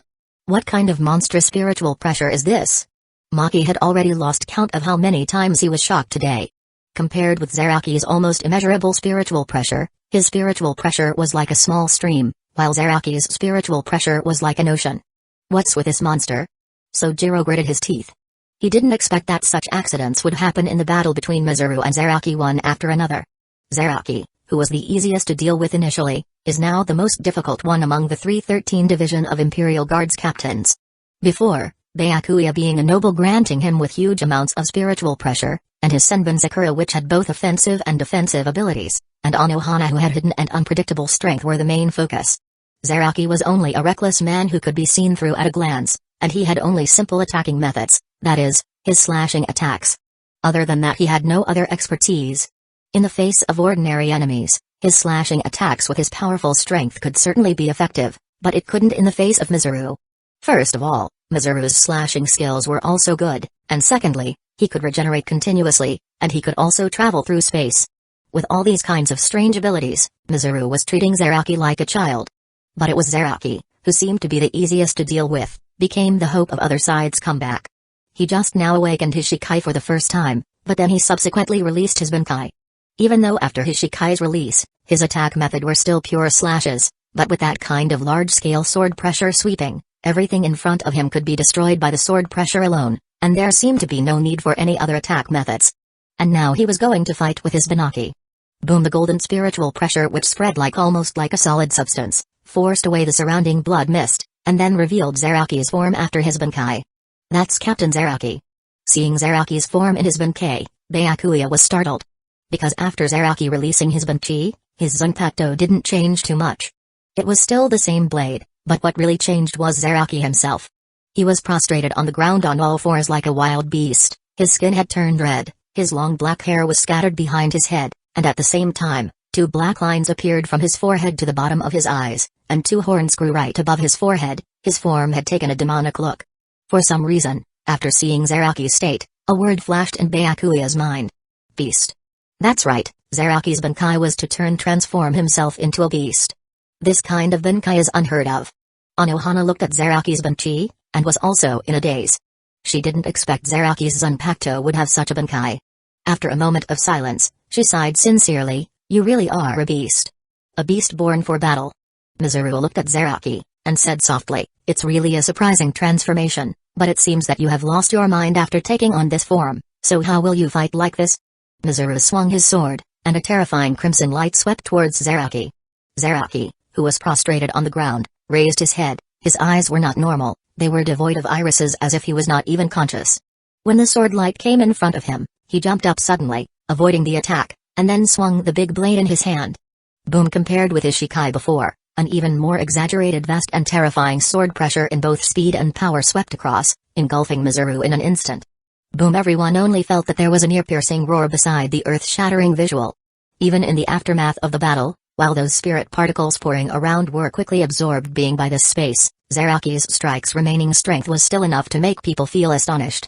Mizuru's body emerged on the other side, he seemed to have undergone another rebirth, and commented on Zaraki's Bankai. "Although you have lost your mind, the instinct to fight still remains intact, no. Rather because you have turned into a pure beast, this instinct has become even more terrifying. A Bankai built for battle." Saying this, Mizuru continued to attack Zaraki. No, it should be said that it was Zaraki who took the initiative to attack him. It seemed that because Mizuru had attacked him earlier, he identified Mizuru as an enemy. Zaraki's movements were fast. After being transformed by his Bankai, he was extremely agile and brutally animalistic in his fighting pattern. With a little effort on the ground with both feet, his body leaped high and flew towards Mizuru. Mizuru did not dodge, and chose to continue swinging his sword. After Zaraki approached Mizuru, he also swung the blade in his hand. Boom! When the 2 blades touched, the crimson long sword in Mizuru's hand broke down, and then Zaraki's blade slashed out fiercely, chopping off Mizuru's body diagonally. Mizuru's body instantly became 2 halves, and then collapsed on the ground. Just before his new body could fully condense, Zaraki jumped out again. He roared up to the sky like a beast, and then slashed ferociously with the blade in his hand towards the ground. The golden sword light stretched out like a huge torrent, it broke through the already dilapidated Las Nashas in an instant, and hit the inner wall of the enchantment fiercely. Chapter 289, Broken Enchantment. Boom! The sword pressure touched the inner wall of the enchantment, causing ripples in the blood-red enchantment. However, the enchantment was still not destroyed. Zaraki seemed to have noticed this too. He ignored the revived Mizuru, and then rushed out towards the inner wall of the enchantment. He swung the huge Zanpakuto in his hand, and terrifying sword pressures were released by him one after another, constantly slashing out, and bombarding towards the inner wall of the enchantment. Boom boom boom boom. The huge sound of the colossus of the offense produced by Zaraki and defense of the inner walls of the enchantment reverberated, and the inner wall kept shaking. Byakuya, who was on the other side, was puzzled. If the previous blow was able to connect with inner walls of the barrier, it could be understood that Mizuru had not yet been completely resurrected, but now that he was resurrected, Zaraki still ignored him and continued to attack towards the barrier. It seems that even after going through such a transformation, Captain Zaraki has not completely lost his mind and become a real beast. Anohana seemed to understand Zaraki's motives, and spoke softly. What is the reason that Zaraki released his Bankai for? Is it to kill Mizuru? No, Mizuru's immortality was due to this enchantment, and because of the same enchantment, he could absorb the spirit particles scattered in the air inside the barrier to replenish his spiritual pressure, so it was basically impossible to exhaust his spiritual pressure. The only way to get rid of these abilities was to break this enchantment. Captain Zaraki wants to destroy the enchantment that is granting him these abilities. Anohana spoke with certainty. After Mizuru was reborn, he looked at Zaraki, who was constantly roaring and attacking the inner wall of the barrier, with a complicated expression on his face, but in the end he didn't stop it, and even faintly expected a result soon. Boom boom boom. Immeasurable amounts of spiritual pressure was being produced by Zaraki, turned into a sword pressure and constantly attacking on the barrier, although the barrier kept shaking, but it never broke. Mizuru's action of not continuing to attack or stop Zaraki aroused Byakuya's curiosity for the nth time today. He is just looking at it like a spectator, and doesn't plan to stop it? Could it be that he thinks that Captain Zaraki can't break the barrier? Byakuya made a lot of guesses, just like Anohana, because of Mizuru's many confusing actions. He also had some unsolved puzzles in his heart. Bang! Zaraki jumped up high, lifting the huge Zanpakuto with one hand. This blow seemed to be his all-out blow. Golden spiritual pressure continuously gushed out from his body, lingering around his body like substance, and then converged towards the Zanpakuto in the hand. The whole Zanpakuto seemed to turn golden in an instant. Then, with a swing of his golden Zanpakuto accompanied by his ferocious roar, a huge crescent golden sword pressure was sent towards the barrier. Ripples swayed continuously above the enchantment, and then, a sound of glass shattering resounded. Click. Successful. Byakuya opened his mouth, and the crisp sound undoubtedly meant that the enchantment had been broken. Then he suddenly looked at Mizuru. The enchantment has been broken. Can you still keep calm? This time, we will definitely take you to the Soul Society with our own hands. Maki had a complicated expression on his face. After all, strictly speaking, he should belong to Mizuru's group, but because he was impressed by Zaraki's strength and rescued by Anohana and Yachiru successively, he temporarily sided with Zaraki. But after seeing Mizuru's defeat with his own eyes, he still felt quite uncomfortable in his heart. That's right, according to him, although Mizuru had not lost yet, but after the enchantment was broken and his Bankai which should be temporarily lifted, facing Anohana, Byakuya and Zaraki, the three captains of 13 Division of Imperial Guards, Mizuru had lost those weird abilities of his, was sure to lose. Damn it. Sojiro cursed angrily when he found out that the enchantment was broken. He really didn't expect such a good situation to be thrown away by Mizuru's willfulness just like that. Can't you fight properly? The barrier was broken, and Mizuru's ending could be imagined. Although very unwilling, Sojiro felt that he should make a move. Although he had a lot of opinions on Mizuru, he was on Mizuru's side after all, and Mizuru had said that the time has come. He doesn't want to miss the chance of his revenge because of Mizuru's defeat. Sojiro held Hiron Mauru tightly, ready to strike at any time. Bang! There was another loud bang. A ray of sunlight appeared in the blood-red world, the barrier was completely shattered, and all the blood-red mist rushed towards Mizuru's body, and finally disappeared. The Zanpakuto in Mizuru's hand also returned to its unreleased state. It seemed that because the enchantment was broken, his Zanpakuto was also damaged. What a monster! Mizuru sheathed his Zanpakuto into the scabbard hanging at his waist, glanced at Zaraki, who was also in a powerless state after the last blow, and sighed. The enchantment was broken, and the backlash force produced by it, even if Zaraki was an out-and-out monster, it was anything but comfortable. Mizuru, don't try to escape. Looking at Mizuru standing in the ruins, Byakuya pointed with his sword. Anohana also looked at Mizuru with cold eyes. With a pair of icy wings on his back, Sojiro flew to Mizuru and confronted Byakuya and Anohana. Sure enough, that Zanpakuto is Hiron Mauru. Previously, because all the attention was on Mizuru, Byakuya, although, noticed Sojiro and the familiar feeling his Zanpakuto gave, but he didn't pay much attention to it. Now that he looked at Sojiro, who was standing next to Mizuru, he immediately confirmed the answer to his question. Another one of Aizen's experiment? He could only guess so. After all, the fact that there were two Hiren Maru was too much of an unimaginable thing.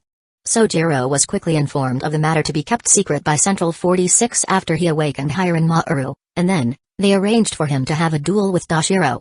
After he failed in the duel, he was directly executed. The matter of two Hiren Maru existing had been sealed forever since then. Mizuru didn't respond to Byakuya's words, or rather, when he was about to respond. There was a loud roar not far away. Boom! Two huge Saras collided, and everything they passed by was reduced to ashes.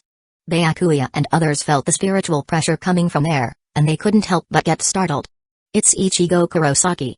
They didn't expect that when they were fighting Mizuru, Ichigo was also fighting in Rancor on the other side. The turn of events is amazingly similar to the original timeline. Mizuru sensed Ichigo and Ulquiorra's spiritual pressure over there, and thought to himself. Then, out of nowhere, a Zanpakuto appeared in his hand. Sip the world and wear the horizon. Duplicate and curtail. All of creation equally. In Rakuten. Chapter 290, The Power of Mizuru's in Rakuten. That is a Zanpakuto. No one thought that Mizuru would take out another sword, and listening to the liberation change, they were sure that it was also a Zanpakuto. He owns two Zanpakuto? There are Shinigami who have double swords in Soul Society, such as Shunsi, such as Joshiro, were famous double swords holders, but their sword was still a single Zanpakuto in essence. The meaning of the so-called double swords was definitely not like the case with Mizuru, where there were two distinct Zanpakuto. The ability of his previous Zanpakuto was already weird and difficult. So, what is the power of this Zanpakuto? Soon, they saw it. After performing Shike, the sword in Mizuru's hand didn't seem to change in any way, but then, when he swung the sword, raging flames swept out in an instant, and gathered in front of Byakuya and Anohana, forming a wall and enveloping them in it. Is it a Zanpakuto of flame system? Byakuya concluded, and immediately prepared to manipulate Senbon to tear apart the flames and attack Mizuru. Anohana suddenly stood in front of him, stopping his movement. Captain Anohana, what are you doing? Anohana looked serious. If I am seeing this correctly, this move is from Rukongai. Jokakuinjo, Fortress Blaze. Jokakuinjo. Of course Byakuya knew about Rukongai, it was the Zanpakuto of the head captain Yamamoto. But he didn't know much about the move called Jokakuinjo. As one of the oldest captains in existence, Anohana knows many things that ordinary Shinigami doesn't, such as, she once saw Yamamoto's demon-like battle style when he released his Bankai. This is one of Rukongai's moves. If the person wrapped inside the walls of flame wants to forcibly break through the flames from the inside, they will be chased by 6,000 degree high temperature flames instantly. Anohana explained. How can Captain Anohana be sure that this is Rukongai's move? Anohana did not explain, nor did she utter any words of affirmation. Through the gap created between the swaying flames, Byakuya saw Mizuru and come to know the answer by himself. Because after supposedly using Rukongai, the oldest and strongest Zanpakuto in the flame department, a pair of frosty wings appeared behind Mizuru. This is the form that the holder of Hiren Maru takes after he releases Shike. It is the strongest Zanpakuto in the ice and snow department. The concentration of spiritual particles in the air of Hueco Mundo was much higher than that of Soul Society, and Shinigami could not fly even in Soul Society, let alone Hueco Mundo. But it's different if you have wings. Let's go. Mizuru said to Sojiro next to him. When Sojiro saw Mizuru's appearance with ice wings behind him, he was taken aback for a moment, but then came back to his senses. Although he didn't understand how Mizuru did it, it seemed that it's all over. The wings behind him also fluttered, and they flew away from here with Mizuru. On the way, Mizuru did not forget to pick up Szayelapro's body and take it away with him. Sojiro didn't understand why he cared so much about Szayelapro, who was obviously dead, but he didn't bother to question it. The two quickly flew away from there. Byakuya watched Mizuru leave very unwillingly. He tried to use Senbon to break through the flame wall, but soon, the flame hit back. Even if Byakuya tried his best to avoid it, the flame still chased after him closely, feeling the high temperature of the flame. In the end, he even used the technique Utsuzumi to evade the flames. After this episode, Byakuya also understood the horror of Jokakuinjo spoken by Anohana. But then he had another question in his mind. What is that Zanpakuto in his hand? In Rakuten? I feel that this name is somewhat familiar. As the head of the Kuachiki family, Byakuya was one who received the strictest family education since he was a child to understand the affairs among many nobles, including the affairs of the other major noble families. It's just because the Rakuten of the Tsunayashiro family had been sealed for many years by the previous head of the Tsunayashiro family, and it had not been seen for a long time that Byakuya had only read about this name a little bit, and had never heard of it since then. He planned to keep it in his mind and search the answer later. Mizuru and Sojiro, carrying Zalapro's body, soon came to the top of a tall tower and stood there. Located at the top of the tower, in front of them, a fierce battle was going on. Those two Saras from before, no, it should be said that it was a collision of Gran Sero, which directly destroyed another high tower and caused it to collapse. Among the ruined walls with broken pillars, the two figures were still engaged in an inextricable battle. It's Ulquiorra. Sojiro only recognized Ulquiorra. As for the other one, he really doesn't know. The other is Ichigo Kurosaki. Mizuru answered Sojiro's doubt. Wait. Ichigo Kurosaki? How could he become like this? Sojiro looked at Ichigo in disbelief. At this moment, Ichigo had a white mask like a bull's head on his head, and at the same time, his body was like a minnow's grand with a hole in his chest and the spiritual pressure radiated from his body. There was no doubt that it was a hollow spiritual pressure. Ichigo appeared to be a Shinigami as far as Sojiro knew from their early encounter. Is he becoming a hollow? It's just that facing a crisis, another force in his body was awakened. Mizuru explained briefly. Then he continued to quietly watch the battle ahead. Ichigo in his vast Lord form was truly terrifying. Even though Ulquiorra had the ability of high-speed regeneration, in terms of pure strength, he was still weaker than Ichigo. Especially the ability of high-speed regeneration actually required a price.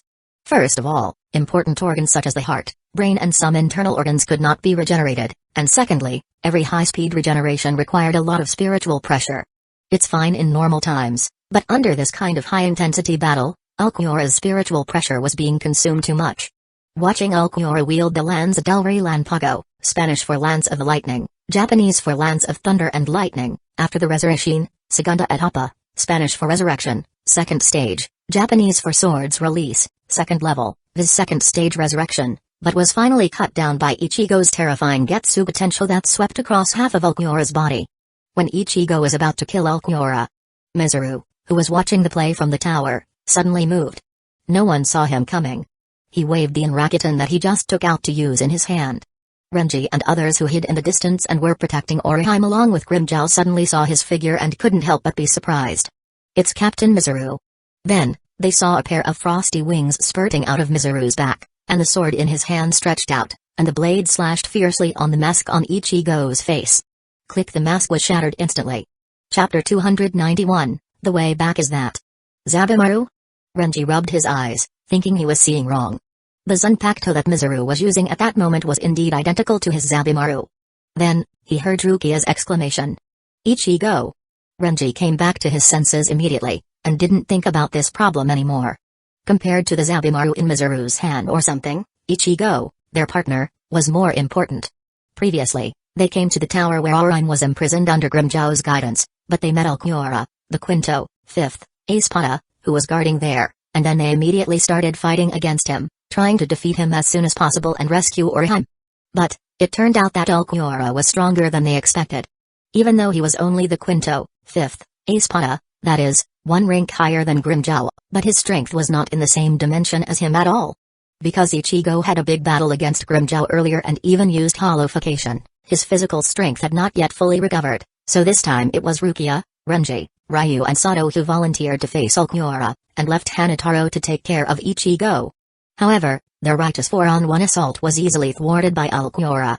Just when Ulquiorra was about to kill them, Ichigo stood up once again. Regardless of his physical state, he forced himself to fight against Ulquiorra and released his Bankai. After that, in his already unstable state, he entered Hollow State shortly after the start of the battle, which had gradually evolved into the appearance of the Bullhead Vasta Lord. Although this form of Ichigo was very strong, but anyone with a discerning eye could see that there was something wrong with Ichigo after taking this form, and Renji and others were very worried about Ichigo due to this. However, after seeing Ichigo's broken was broken and he recovered from his hollow state, and another familiar figure also came there, they gradually felt at ease again. Renji, Rukia and the others rushed to Ichigo's side quickly. They first glanced at Ichigo, who had withdrawn from his hollow state and was lying on the ground due to his current powerlessness, and then looked at the figure that flew in the air earlier. Captain Mizuru, you. Looking at Mizuru, especially the pair of eye swings behind him, Rukia couldn't help but think of Toshiro and have questions in her mind. Mizuru ignored Rukia, and looked at Ulquiorra, who was lying on the ground dying of serious injuries. Do you understand now? Ulquiorra was stunned for a moment, and then replied softly, The power of friendship, the heart to protect. I seem to understand that it is indeed something. His voice was very weak, and his words seemed a little incoherent, but he affirmed that he did understand something. Before this battle, his heart was empty, and he had no interest in anything. He joined the Lost Noshes only because Aizen needed him and let him understand the meaning of his own existence. But even after that, he was still confused. Could it be that the meaning of his life was just that? This was until after his battle with Ichigo. Through this battle, he felt the power of heart. He seemed to understand a little bit. Obviously Ichigo had long been powerless to fight, but for his companions, he gave birth to new strength out of thin air. T.L. note, who's gonna tell him? He had never seen nor thought of such a thing, but it actually happened. Even if he had mastered Resurrection, Segunda Etapa, he was no match for Ichigo. Although this was also due to the fact that the time he had mastered and honed the Resurrection, Segunda Etapa was too short. If you give him enough time to familiarize with his new power, maybe there would be a different result. But, there is no if. It seems that you have really understood, Mizuru said, and then pulled out his own Zanpakuto. A blood-red light emerged and sprinkled on Ulquiorra's body.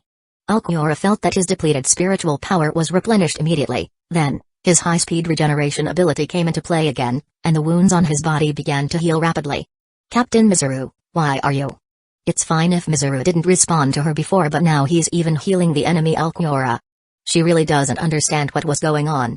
Ulquiorra recovered quickly. Of course, it was due to the fact that Ichigo's most ruthless blow was interrupted by Mizuru. Otherwise, Ulquiorra's injury would only be worse. Even with high-speed regeneration, he would definitely not be able to withstand it and live anymore. What should we do with him now? Ulquiorra, who stood up, asked Mizuru. Rukia, who had already had some doubts and speculations before, when heard Ulquiorra asking Mizuru for instructions, her heart shuddered. Open the Garganta and let them go to Karakura town. Mizuru instructed Ulquiorra. Although Ulquiorra was a little puzzled, he finally chose to obey Mizuru's words. A Garganta was immediately opened by him. Looking at the opened passage in the world of living revealed at the other end of the passage. Only then did Mizuru turn to look at Rukia and the others and said, the Garganta has been opened, it's up to you whether you choose to go back and fight Aizen or not. After breaking into the Lost Noshes, they also knew that Aizen had gone to start the decisive battle. Although there were still many questions unanswered, Orihime had been rescued, and the way back was at hand. So, should we go back to Karakura town to participate in the decisive battle? Rukia and others looked at Ichigo. After all, the leader of this Hueco Mundo trip was Ichigo. Let's go back. Ichigo lay on the ground, weak but still determined. It seems that you have made your decision. This Garganta will last for a while before it gets closed. So, you'd better prepare quickly and go back before it closes. Of course, if you are willing to stay in Hueco Mundo, that's fine too, Mizuru said to them. Then he looked at Ulquiorra and Grimmjow on the other side. Let's go. Ulquiorra and Grimmjow followed Mizuru immediately. Sojiro on the tower quickly followed behind Mizuru and others with Zalapro's body. Rukia, Renji and others watched Mizuru leave, hesitating to speak, but in the end they didn't stop them from leaving. Not long after Mizuru and the others left, several figures rushed there once again. Nisama. After seeing one of the arriving figure, Rukia called out. Chapter 292, Position. It was a great sense of relief for Rukia to see Byakuya again. After her elder brother last broke up from them earlier, they didn't know what the situation was. They could only vaguely feel that a huge battle broke out there. Now seeing her elder brother again, although his clothes were torn and he looked a little embarrassed, but generally speaking, there was nothing wrong with him. Yes. This made her a little happy and relieved. Nisama, what is going on? Then, Rukia looked at the people next to him. For Anohana, she didn't need to say anything, everyone were familiar with her and she also appeared to be okay, but it was Maki, and Zaraki, who was carried by him and was comatose, made people have curious and worried about their situation. Something big has happened. Regarding Mizuru's betrayal, Byakuya was somewhat reluctant to mention it. He shifted his attention and looked at the Garganta that was open. This should be a Garganta, right? You guys got in touch with Urahara Kisuke? Ichigo and others came to Hueco Mundo not through Soul Society, but with the help of a Garganta opened up by Kisuke. At the moment, Ichigo and others were gathered here around a Garganta, so Byakuya took it for granted that this was opened by Kisuke. No, this is not opened by Urahara-san. Then Rukia explained what happened just now. Knowing that Mizuru ordered the Espada named Ulquiorra to open it, Byakuya's face sank again.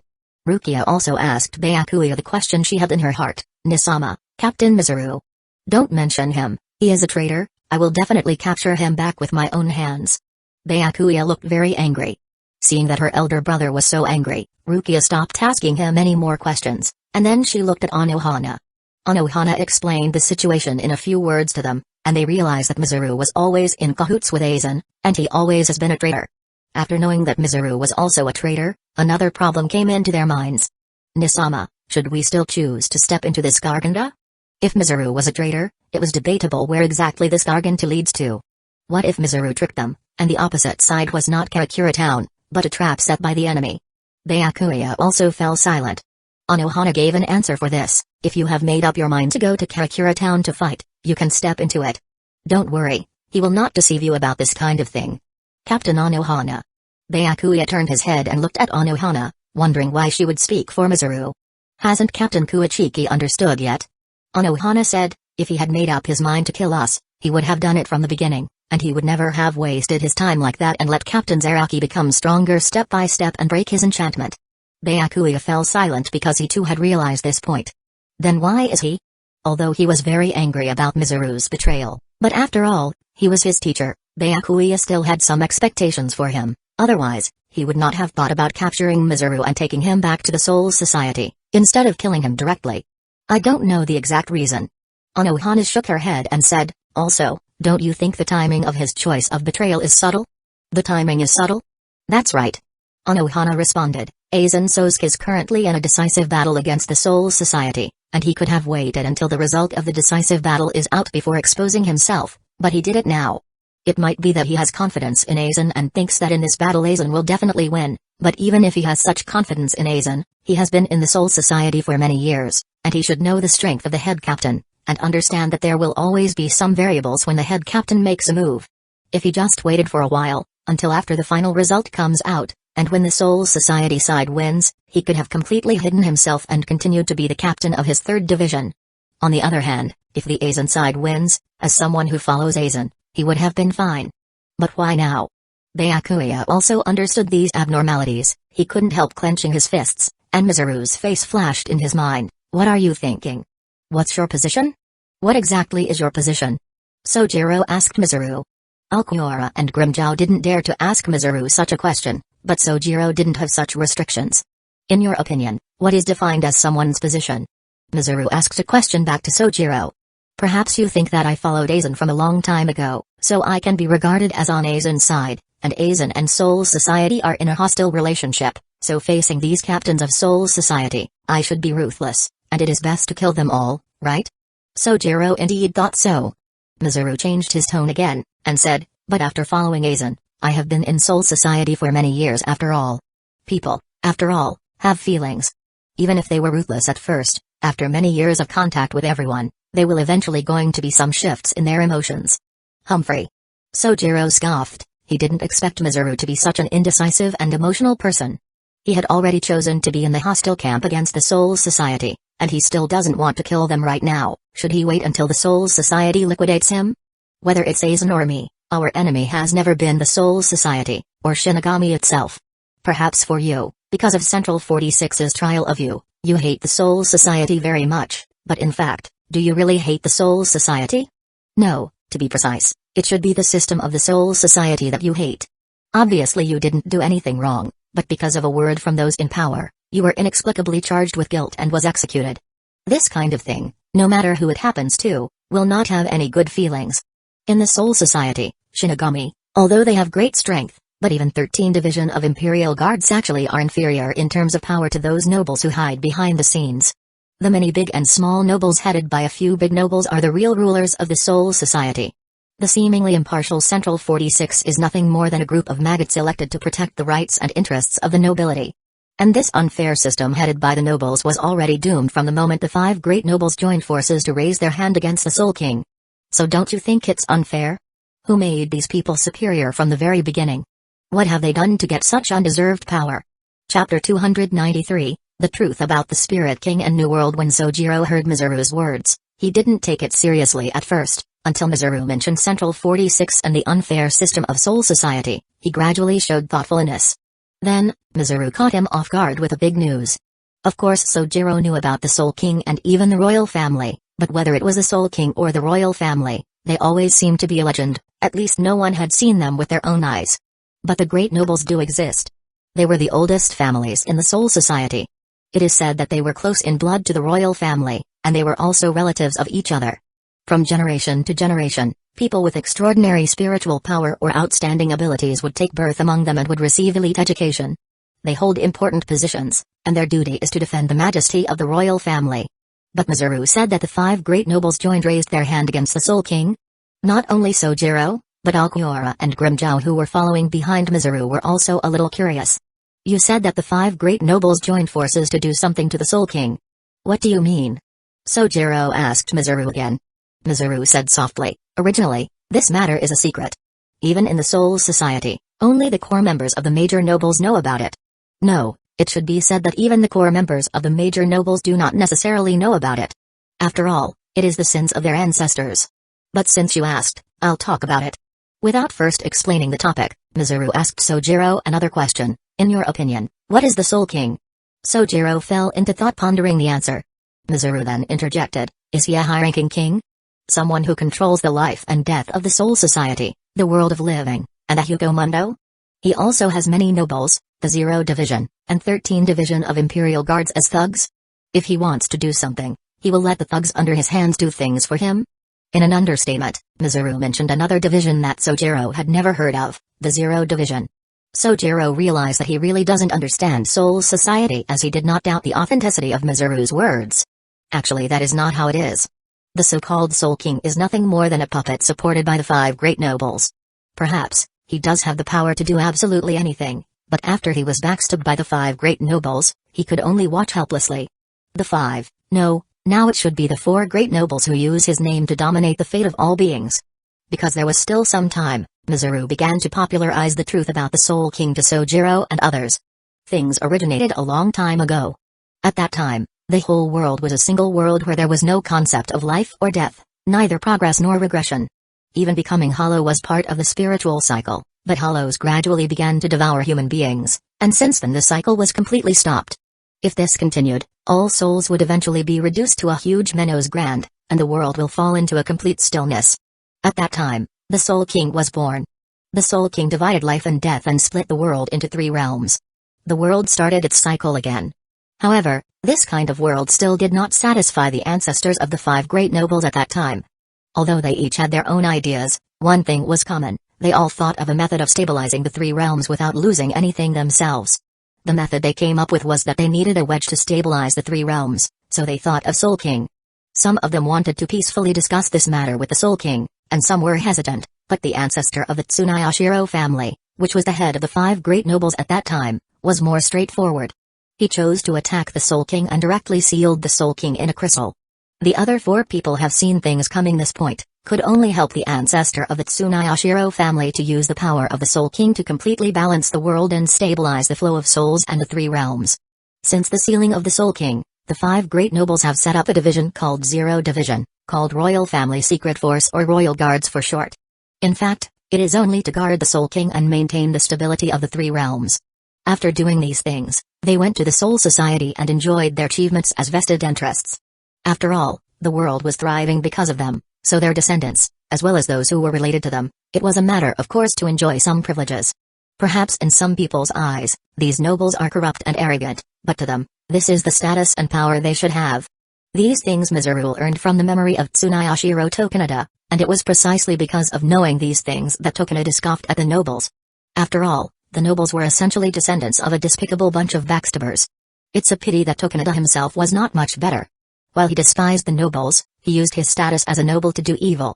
If he had done evil without using his status as a nobleman, or even opposed the system of aristocratic rule, Mizuru might even give him a high look. How is that? Although Sojiro was wearing a mask, the shock in his eyes and voice was hard to conceal.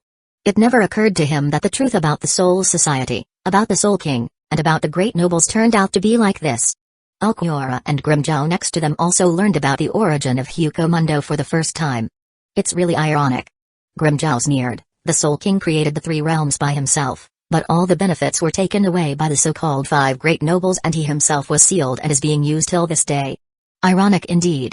Mizuru does not deny this. It is precisely because Aizen discovered the truth about the Soul King that he became rebellious. Since the Soul King is a lie woven together by the great nobles, and the nobles have become rulers in essence using the name of the Soul King, then why can't he ascend to the top relying on his power and become the Supreme King himself? After all, except for a few nobles, most of the nobles are a bunch of low-strength trash. Aizen thinks very highly of himself, and his strength is really something to take pride on. It's fine if he doesn't know the truth. But after he came to know the truth, it is obviously impossible for him to be subservient to these low lives. Mizuru also talked about the real reason for which Aizen chose to betray the Soul Society. Sojiro, who was still shocked, then asked Mizuru, "Although you let me know a lot of secrets, I still don't understand what your position is?" "You still don't understand?" Mizuru asked with a sigh. "What Aizen and I want to fight against has never been the Soul Society, not the Shinigami, but the group of nobles who think highly of themselves despite lacking merit, and what we want to fight against is the system that has existed since the separation of the three realms. This world is rotten and pedantic, and we need a new world." Chapter 294, It is to change the world order so, from the very beginning, there was no animosity between us and Shinigami. Mizuru once again stated his position. His position had never been in particularly favorable of Hueco Mundo, nor was it particularly opposed to the Shinigami of the Soul Society, but rather, he wanted to break the existing order and build a new one. Whether Shinigami are good or whether Hollows are evil, they all would become a part of the new world. And there, the only ones who would lose their interests were probably those nobles who enjoyed the supreme privileges when the First World Order was established. This is why the Soul Society cared so much about Aizen's defection. Aizen's defection, for 13 Division of Imperial Guards, was certainly an infuriating thing, but is it really that serious? Not so, you know. The loss caused by Aizen last time to 13 Division of Imperial Guards was not even comparable to the loss of the Night of Soul disappearance all those years ago. 6 captains were lost at that time, but how much effort was put behind capturing Kisuke, Yaruichi and others? 13 Division of Imperial Guards, or rather the whole system of Soul Society, cared so much about Aizen, this time that even the head captain would personally attack to get rid of Aizen himself. It's because Aizen slaughtered the Central 46, and then attempted to get his hands on the Soul King. This was undoubtedly shaking the foundation of the world, and shaking the foundation of those nobles who were used to being high above. As for the real controllers of the Soul Society, those nobles obviously wouldn't let this kind of thing happen, so under their orders, Yamamoto, their number one thug, had to take action himself. As for why the head captain obeys the order of the nobles so much? Over the years, Mizuru seemed to have some understanding of the reason. Was he really following the orders of the nobles? No, from the very beginning, what he was doing was upholding was the order of this world.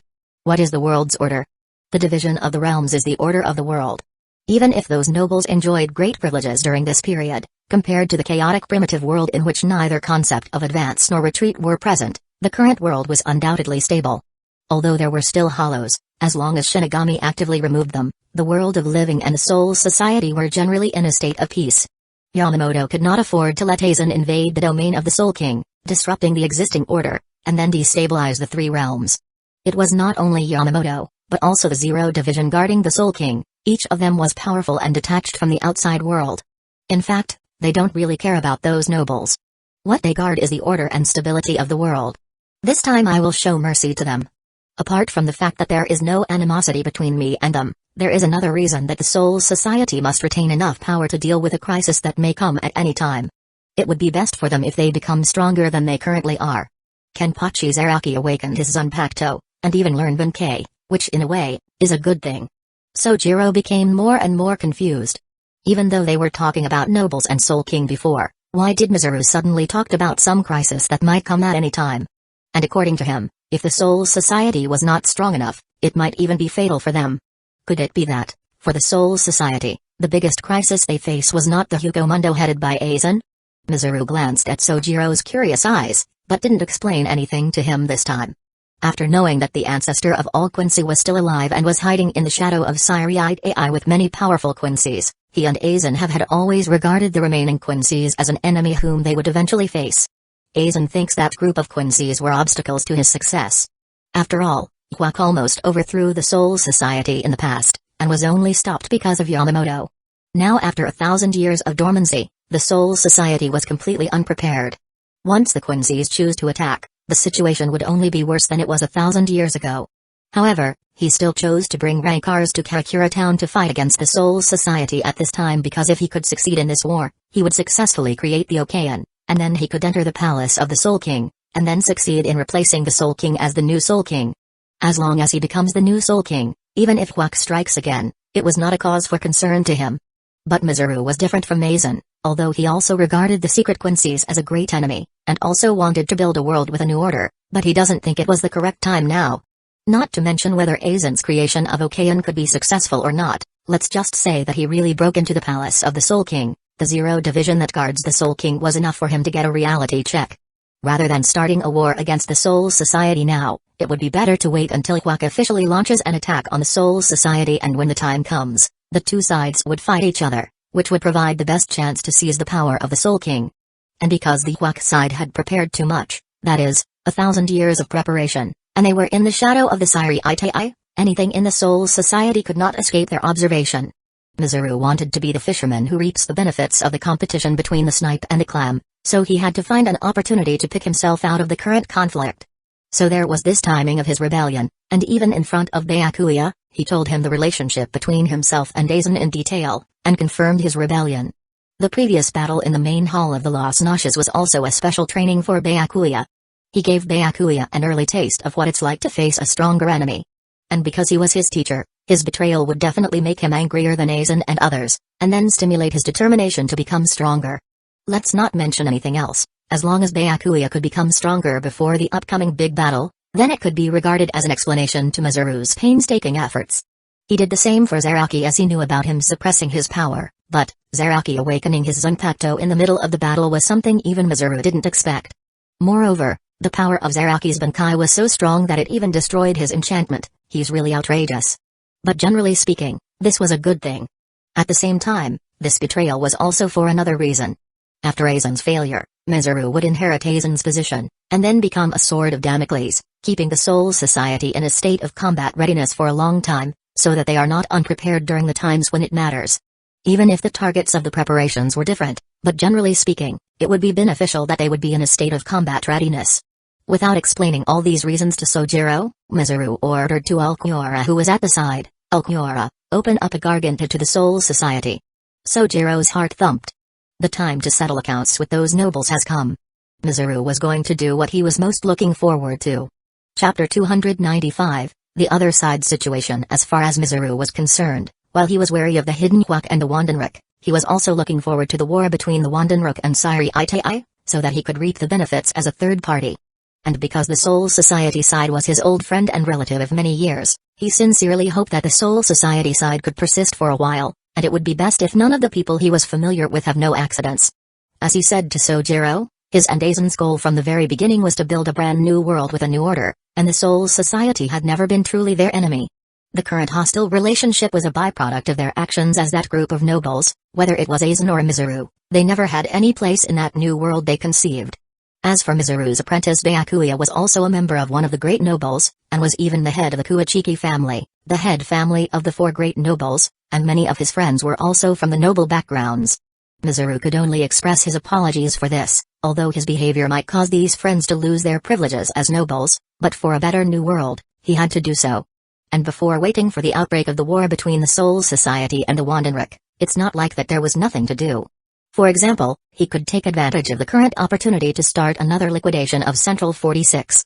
The previous batch of Central 46 was slaughtered under Aizen, and now it's hard to wait for new leaks to grow. Mizuru doesn't really want or like to wait before the group of maggots get slaughtered by him.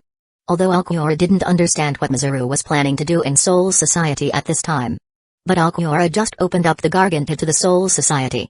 "Let's go." Looking at the garganta that had already been opened, Mizuru said to Sojiro, and then looked at Grimmjow, "Do you want to come with me?" Grimmjow was stunned for a moment. Although he was seriously injured, he obviously didn't want to miss the opportunity to go to Shinigami's lair, so he nodded immediately. The three figures immediately stepped into the garganta and headed towards the Soul Society. It was worth mentioning that Mizuru was still letting Sojiro carry Szayelapro's body, although he didn't tell him exactly why he valued Szayelapro's body so much. In the world of living. TL note, at last the author remembered them. The battle between Soul Society and Hueco Mundo was absolutely brutal. Rankar's difficulty was beyond Soul Society's expectation. The Soul Society side worked really hard to successfully defeat the relatively lower Espadas, such as Septima, 7th, Espada, Zama Uri and Noveno, 9th, Espada, Yami, and even successfully defeated the Segunda, 2nd, Espada, Baragon with the help of high-level Kido. However, just when Baragon was about to be dealt with, an accident happened. Baragon's head was taken away by a third party outside Baragon's foes. It was not someone from Shinigami's side that killed Baragon, but from Aizen's side, Aspada's strongest, the Zero, Espada, Beelzebub. No one expected that Beelzebub would be so cruel to his own people during such a battle, not even Baragon expected that. Immediately after killing Baragon, Beelzebub devoured him. After seeing Beelzebub's behavior, Primera, first, Espada, Stark, the Ters, third, Espada, Nileel, and the Quattro, fourth, Espada, Terrible glared at him immediately. When Beelzebub came later and became the leader of Espada, none of them objected, and it was same for Baragon's arrogant character. No matter what, they had worked with Baragon for many years before. Even though Baragon lost this time, Beelzebub's behavior of swallowing Baragon still made them sincerely angry. But immediately afterwards, Beelzebub showed unprecedented strength and quickly defeated everyone from the Soul Society's side, making Stark and others have to put away their anger. Though Baragon died, Beelzebub defeated so many Shinigami of the Soul Society. Judging from the ending, it seemed to be good. As for Baragon's death, it could only be said that in this battle, there must be sacrifices. Why couldn't the sacrifice be Baragon? And depending on the situation, it was Beelzebub who swallowed Baragon and then defeated many Shinigami. So they had to swallow their words back. However, no one thought that just when Beelzebub was about to win, he fell in a trap. He made the same mistake as Baragon. Arrogance. Because of his arrogance, Baragon was caught in a trick and was almost killed by Shinigami. Beelzebub was also sealed away by the former commander-in-chief of Kido Cortesi and was driven out of the battle. The reason why he was sealed instead of killed was because Beelzebub's abilities were too difficult to deal with, such as his high-speed movement, high-speed regeneration, his recovery after swallowing Baragon, and other weird abilities, which made Shinigami's side completely unsure about how to kill him straight away. Seeing that Beelzebub was sealed, although Stark and others were very angry at Beelzebub's mishap even after Baragon's mistake and devouring him, they could only hurry up and try to defeat the powerful enemies in front of them as quickly as possible, but the people from Soul Society were not vegetarians either. Although they sent 4 captains to Hueco Mundo, but still, the strength of the remaining 13 division of Imperial Guards was nothing to scoff at, especially compared to the original book. There were 2 new captains, Amagai Shujuk and Shibakayan, who joined in the battle. Finally, after Rankar's side was unable to win for a long time, Aizen became a little impatient. He broke through Yamamoto's Jokakuinjo, and then attacked himself, and almost severely injured everyone from the Soul Society using his Kyokusugetsu's hypnosis. Although Yamamoto also responded in anger, but Aizen had long been wary of him, and even specially created a unique Rankar Wonderwiss, and under Wonderwiss Resurrection, Extinger, Yamamoto's Rijinjakka was sealed away. But even then, with just his hand-to-hand combat skill, he was still terrifyingly strong, but after his strongest weapon, Rijinjakka, was rendered useless, he too was severely injured by Aizen. Just when Aizen was about to deal with him, the Vizard appeared. Then, there was another chaotic battle. Aizen single-handedly defeated, beat like children, the entire Vizard. After finally having the time to enjoy the fruits of victory, he was about to go to the Soul Society for the real Karakura town, and create the Okayan, when a new pair of enemies appeared. Urahara Kisuke, Shiryu and Yoruichi. In fact, after the earlier appearance of Tessai to seal Beelzebub, Aizen was not surprised that Kisuke and Yoruichi might show up. After meeting them, Aizen had the idea of giving them a closure for their past grievances. Then, their battle begun. Until a Garganta appeared in the sky, from which Ichigo and others including Orihime arrived at Karakura town, and saw Yoruichi and Kisuke who were fighting Aizen. Chapter 296, Respective Situations. It's Yoruichi-san and Urahara-san. When Ryu saw the two who were fighting Aizen, he immediately exclaimed, "Aizen Sosuke." When Byakuya saw Aizen, he immediately gritted his teeth in anger. In his opinion, the reason why Mizuru betrayed Soul Society was because of Aizen. They couldn't take on Mizuru, but couldn't they deal with Aizen? Scatter. Senbon Sakura. Byakuya immediately freed Senbon Sakura and immediately flew towards Aizen along the cherry blossoms. Oh? Aizen easily dodged Yoruichi's melee attack, and then smashed the Kido released by Kisuke. Then he looked at Byakuya flying towards him with some surprise. "I didn't expect you to rush back from Hueco Mundo so soon. From the looks of it, it seems that you have experienced a big battle. However, don't you think you came back a bit late?" Aizen still talked as eloquently as ever. "I don't think it's late, at least you haven't achieved your goal yet." Byakuya responded. "Is that what you think?" Aizen chuckled softly, and the next moment, scary words came out of his mouth without any warning. Hado number 90, Black Coffin. Byakuya's complexion changed slightly, and he subconsciously wanted to dodge, but the black wall-shaped cuboid rose up instantly, engulfing his whole body, and then countless shadow blades emerged from it. When Kurahitsugi disappeared, Byakuya was already seriously injured and fell helplessly from midair. Nisama. Seeing that Byakuya was injured so badly in an instant, Rukia immediately became nervous, and flew out, intending to catch her falling brother. At the same time, Renji also waved Zabumaru, intending to attack Aizen. Although Ryu didn't meet Aizen face-to-face during the Soul Society battle, and also missed the opportunity to meet him when he went to Hueco Mundo, but he could be sure that Aizen was the strongest foe he ever faced. Immediately, he his spiritual bow and charged up a powerful arrow, and shot it towards Aizen. Aizen didn't even bother to dodge that attack, he just condensed a high-strength spiritual pressure protective shield surrounding his body, and the arrow fell on it and collapsed immediately, while Aizen himself just swatted away Zabumaru's attack. Ichigo Kurosaki's Quincy friend, huh? It's really a rare species. Ignoring Renji, Aizen became very interested in Ryu, because seeing this Quincy's attack, he inevitably thought of the Wandenrick hidden in the shadow of Siriite Ai. He seems to be the grandson of that old fellow. In fact, Aizen was really not qualified to call Ishita Soken an old guy. After all, the essence of Quincy was human. When it comes to lifespan, it was obviously not as long as Shinigami. Although Soken looked very old, his real age was actually far less than that of Aizen. He had proved himself quite useful, so for his sake, I will let you go for now. Aizen thought so. After all, they learned a lot of secrets from Soken, and were personally able to confirm the existence of the Wandenrick because of him. He came to know that besides Hueco Mundo and Soul Society, there was a third-party force hiding and was dormant for 1,000 years.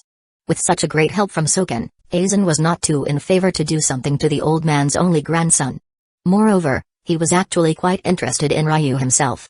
If he remembered correctly, according to what the old man said, after Hueco initiated the Itswellen, all the mixed-blooded Quincy in the world of living died because of their power being taken away by him.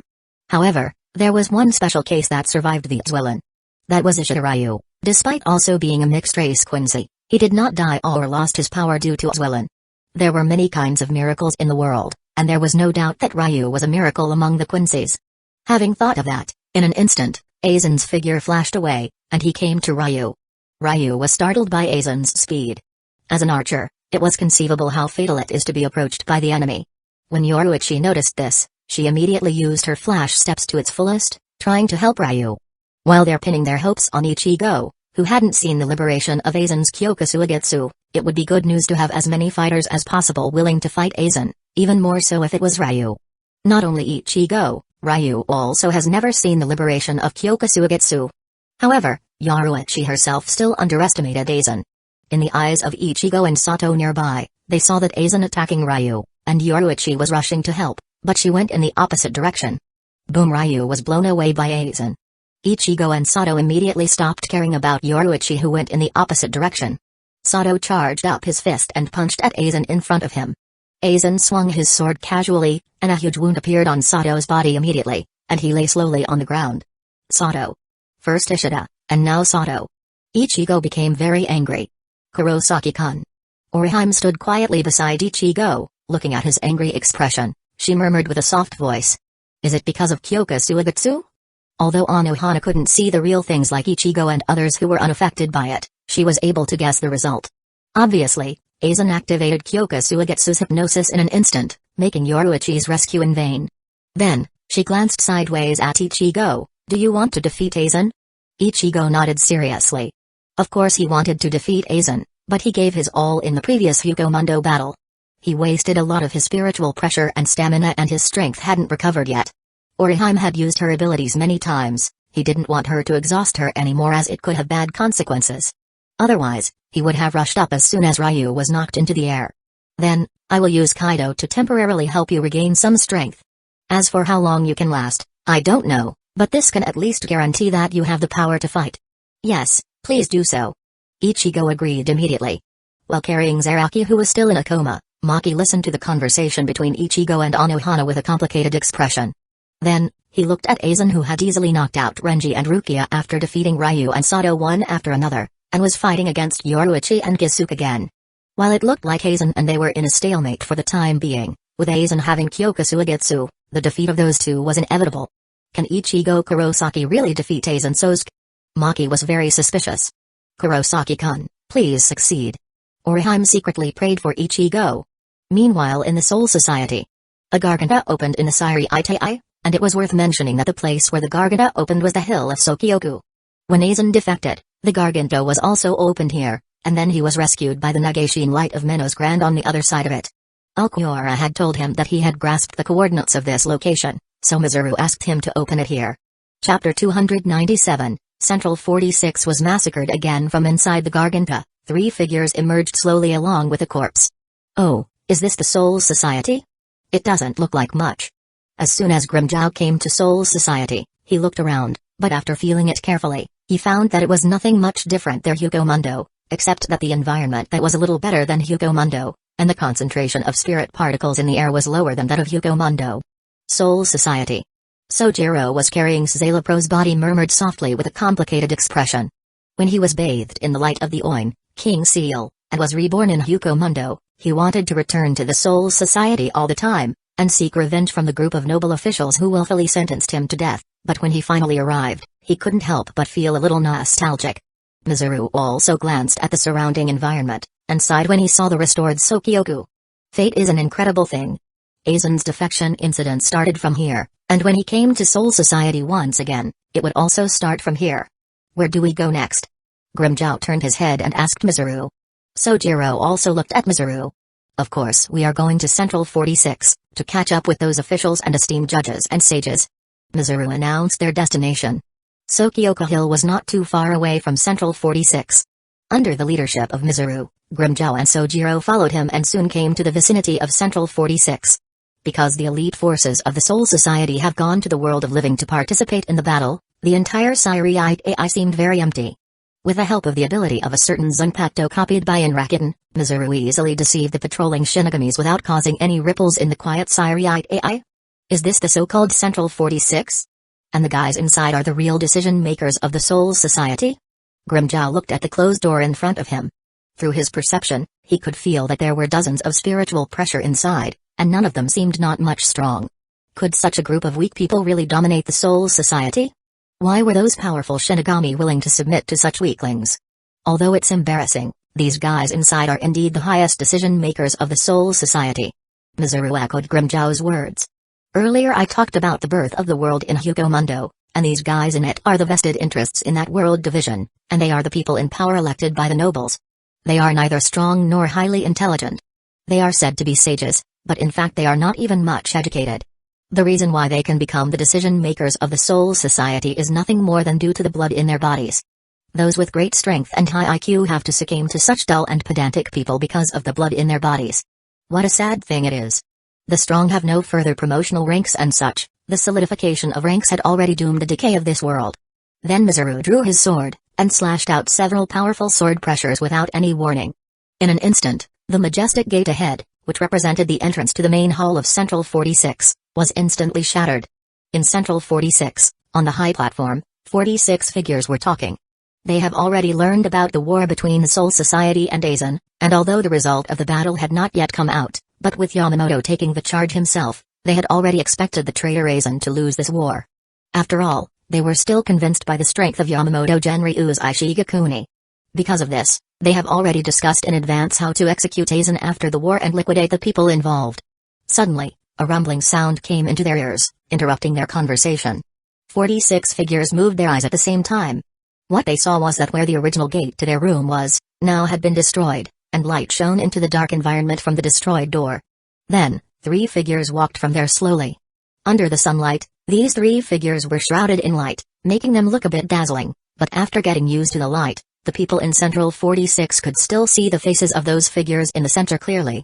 Captain of 3rd Division, Kyo Mizuru. Mizuru was sent by Yamamoto to Hueco Mundo to carry out a mission. How could he appear here? Then, when they saw the 2 figures beside Mizuru clearly, their expressions changed drastically. Neither Enrankar like Grimmjow nor Sojiro with the mask on his face looked like Shinigami at first glance. Hollows? Kyo Mizuru, how dare you bring hollows here? Immediately, one of the members of Central 46 started shouting at Mizuru. When the rest of the people heard this, they also immediately started criticizing Mizuru. Words such as heinous crime, crazy person, traitor, sinner came out of their mouths continuously and quite fluently. There were even some people who were talking about arresting him immediately and execute him. Listening to their crazy banter, Mizuru looked helpless. It really hasn't changed at all. It was so before, and it is still so now. He tilted his head, glanced at Sojiro next to him, and said, "Let's go for it together, and see who kills the most." Sojiro was stunned for a moment, then decisively threw Szayelapro's body from his shoulder to the ground, and pulled out Hiren Maru. Although the Central 46 in front of him was not the batch that tried him back then, which made him feel a little regretful, but he was still unwilling to miss the opportunity to slaughter the bastards of Central 46. And from the perspective of their style and habits, there seemed to be no difference between the group of people in front of him and the group of Central 46 who tried him back then. "Sit upon the frozen heavens, Hiren Maru." Sojiro liberated his Zanpakuto, and the surrounding temperature dropped instantly. A Chinese ice dragon floated behind him, and then he jumped out, heading towards Central 46 on the high platform followed by it. Mizuru also used flash steps. The blood red saber light flashed, as started he killing the people in Central 46. The sages and judges selected by the nobles of Central 46 were used to being pampered. Although some of them were Shinigami, they have been pampered for many years, and basically have not made any attempt to improve their strength or even to retain it, and their strength had degraded severely. Under the attacks of Mizuru and Sojiro, it didn't take long for them to be completely slaughtered. After the Central 46 was massacred last time, this was the second time when the same thing repeated. Even more so, compared to the previous batch of Central 46, this batch of Central 46 did not take too long from selection to appointment to their death. These bunch of people were really unlucky. Chapter 298, Collecting enough souls to create the OK. And although there was not much animosity between this group of Central 46 people and Mizuru, but the arrogance and dismissive attitude of the previous batch of Central 46 people was well remembered by Mizuru from the last time. No matter what batch of Central 46 they were made from the same mold, so Mizuru butchered them with no psychological burden. Mizuru had long been annoyed by Central 46 even when he was just a Bleach fan, and traveling to this world, not killing this bunch of trashes in Central 46 was like traveling to Naruto world and not engaging in a wave of aggression against Danzō, which was really hard to pass on. Though Sojiro couldn't beat Mizuru in number of kills, but in the end he still managed to kill a few of the Central 46 people. Seeing the high-ranking big shots who controlled his life and death with just a sentence in the past becoming dead souls under his blade, he couldn't help but being dazed a little. "How about it? Do you now feel much more comfortable?" Mizuru put away the sword, glanced at Sojiro, and asked. Sojiro came back to his senses hearing Mizuru's words. He nodded and did not hide the fact that it was indeed as Mizuru said. After slaughtering the Central 46 by his own hands, well, a part of it died by his hands, but nevertheless he really felt unprecedented joy. Even though this batch of Central 46 was not the batch that tried him, but in essence, they were all people of Central 46, and they were all big shots who rule Soul Society and think that everyone else was beneath them. Sojiro didn't think that his ending would have changed if his case fell into the hands of these dead people in front of him. As Mizuru said, the system of the Soul Society that had determined them as their helm of justice was doomed to decay. Where do we go next?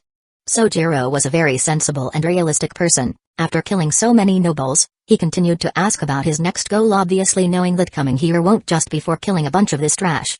Mizuru's gaze suddenly turned to the ground. In the underground of Central 46, there was a hidden place, which was called Great Spirit Book Gallery. It records a series of major events and secrets of the Soul Society from ancient times to the present. Anything that happens in Siri AI or even the Soul Society, whether you want it or not, would be forcibly recorded by the archives of Great Spirit Book Gallery. After Tokunada slaughtered the Tsunayashiro family back then, he used some secret methods of the Tsunayashiro family to sneak in here, and read a lot of Zanpakuto's image data, so as to make total use of Inrakuten in his hands. It could be said that this Great Spirit Book Gallery laid the foundation for imitating others' Zanpakuto. After Aizen slaughtered Central 46 previously, he also came here and hid for a long time, where he studied Gizuku's past research data and then found a way to remove the Hogioka from Rukia's body. Now that Mizuru had slaughtered Central 46 once again this time, he was also going to enter the Great Spirit Book Gallery to take a look. Of course, his time in there might not be much. In the world of living, in the fake Karakura town. After Anohana healed Ichigo enough to continue fighting with her Kaido, he rushed directly towards Aizen. Starting with his earliest battles in Hueco Mundo, Aizen had seen Ichigo's progress from the beginning. His progress was really fast, but he was still a little short of being his opponent. Because of this, he wanted to keep Ichigo in Hueco Mundo, to be reserved for him in the future. But it turned out that Ichigo came running back from Hueco Mundo. At this time, there was no need for Aizen to complain about things such as why Mizuru and Ulquiorra didn't keep Ichigo in Hueco Mundo. Since Ichigo had come to the world of living and chose to fight against him, Aizen didn't mind giving Ichigo a reality check. Of course, because Ichigo was different from the others, during the battle, Aizen still tried to chat with him and subdue him with words, with tiny hopes that what if Ichigo suddenly changed his mind and was willing to join him? So, during the battle, Ichigo gradually realized that Aizen had been paying attention to his life since he was born, and he even learned that Torihime and Sato were able to obtain superpowers because Hogioku responded to their pursuit of power, and thus realized their wishes. Of course, no one could check whether this was true or false. But Aizen's words did make Ichigo fall into a momentary confusion. But after being confused, he strengthened his belief. Maybe Aizen had been paying attention to him all his life, but this does not affect his relationship with all the Shinigamis and Rukia. Aizen was a real villain, and he couldn't let him succeed in his conspiracies. Seeing Ichigo was still against himself, and even joining hands with Yoruichi and Kisuke, Aizen felt a little disappointed to be honest, but it was only a little. He still didn't give up talking to Ichigo. When talking about the source of the power of Shinigami in Ichigo, and talking about him being the child of Shinigami and so, a figure suddenly appeared and interrupted Aizen's words. After seeing this figure, Ichigo was indescribably shocked. Because the figure in front of him was his father, Kurosaki Isshin. He never knew that his father was a Shinigami. In the world of living, because of Isshin's appearance, the final decisive battle had now added a new variable. Meanwhile, in the Soul Society, Mizuru walked around the Great Spirit Book Gallery in the underground of Central 46, and left from there after reading some information. He took Sojiro and Grimjow to the Noble Street. Noble Street was where the nobles of the Soul Society gather. The area was prosperous but sparsely populated. Shinigami would not even come here if they don't have to. After all, it was the place where nobles lived. Most of the Shinigami who usually patrol here were from the 6th Division, not the 10th Division of the Patrol Guard. The area Mizuru took Sojiro to was the area where the nobles of Central 46 and their families lived. Then, Mizuru released his Bankai. During the battle in Hueco Mundo, the enchantment of his Bankai was destroyed, and it looked like his sword was damaged, and it should be impossible to use it for a short time. Byakuya and others also guessed this way, as Mizuru took out another Zanpakuto in Rakuten, but in fact, Mizuru's and his Zanpakuto's condition was far better than they imagined. It's just destroying an enchantment, as long as spiritual pressure was still enough, erect another one and solve the trouble. Of course, as they had deduced, destroying the enchantment was indeed one of the ways to defeat him, because during the time gap between the old enchantment was destroyed and the new enchantment is made, he would not be able to keep his immortality during that time. It was indeed his weakest period. Naturally Sojiro was a little surprised when he saw Mizuru release his Bankai, but then he became more curious about what Mizuru was planning to do. Mizuru was very concise in his answer to Sojiro's doubt.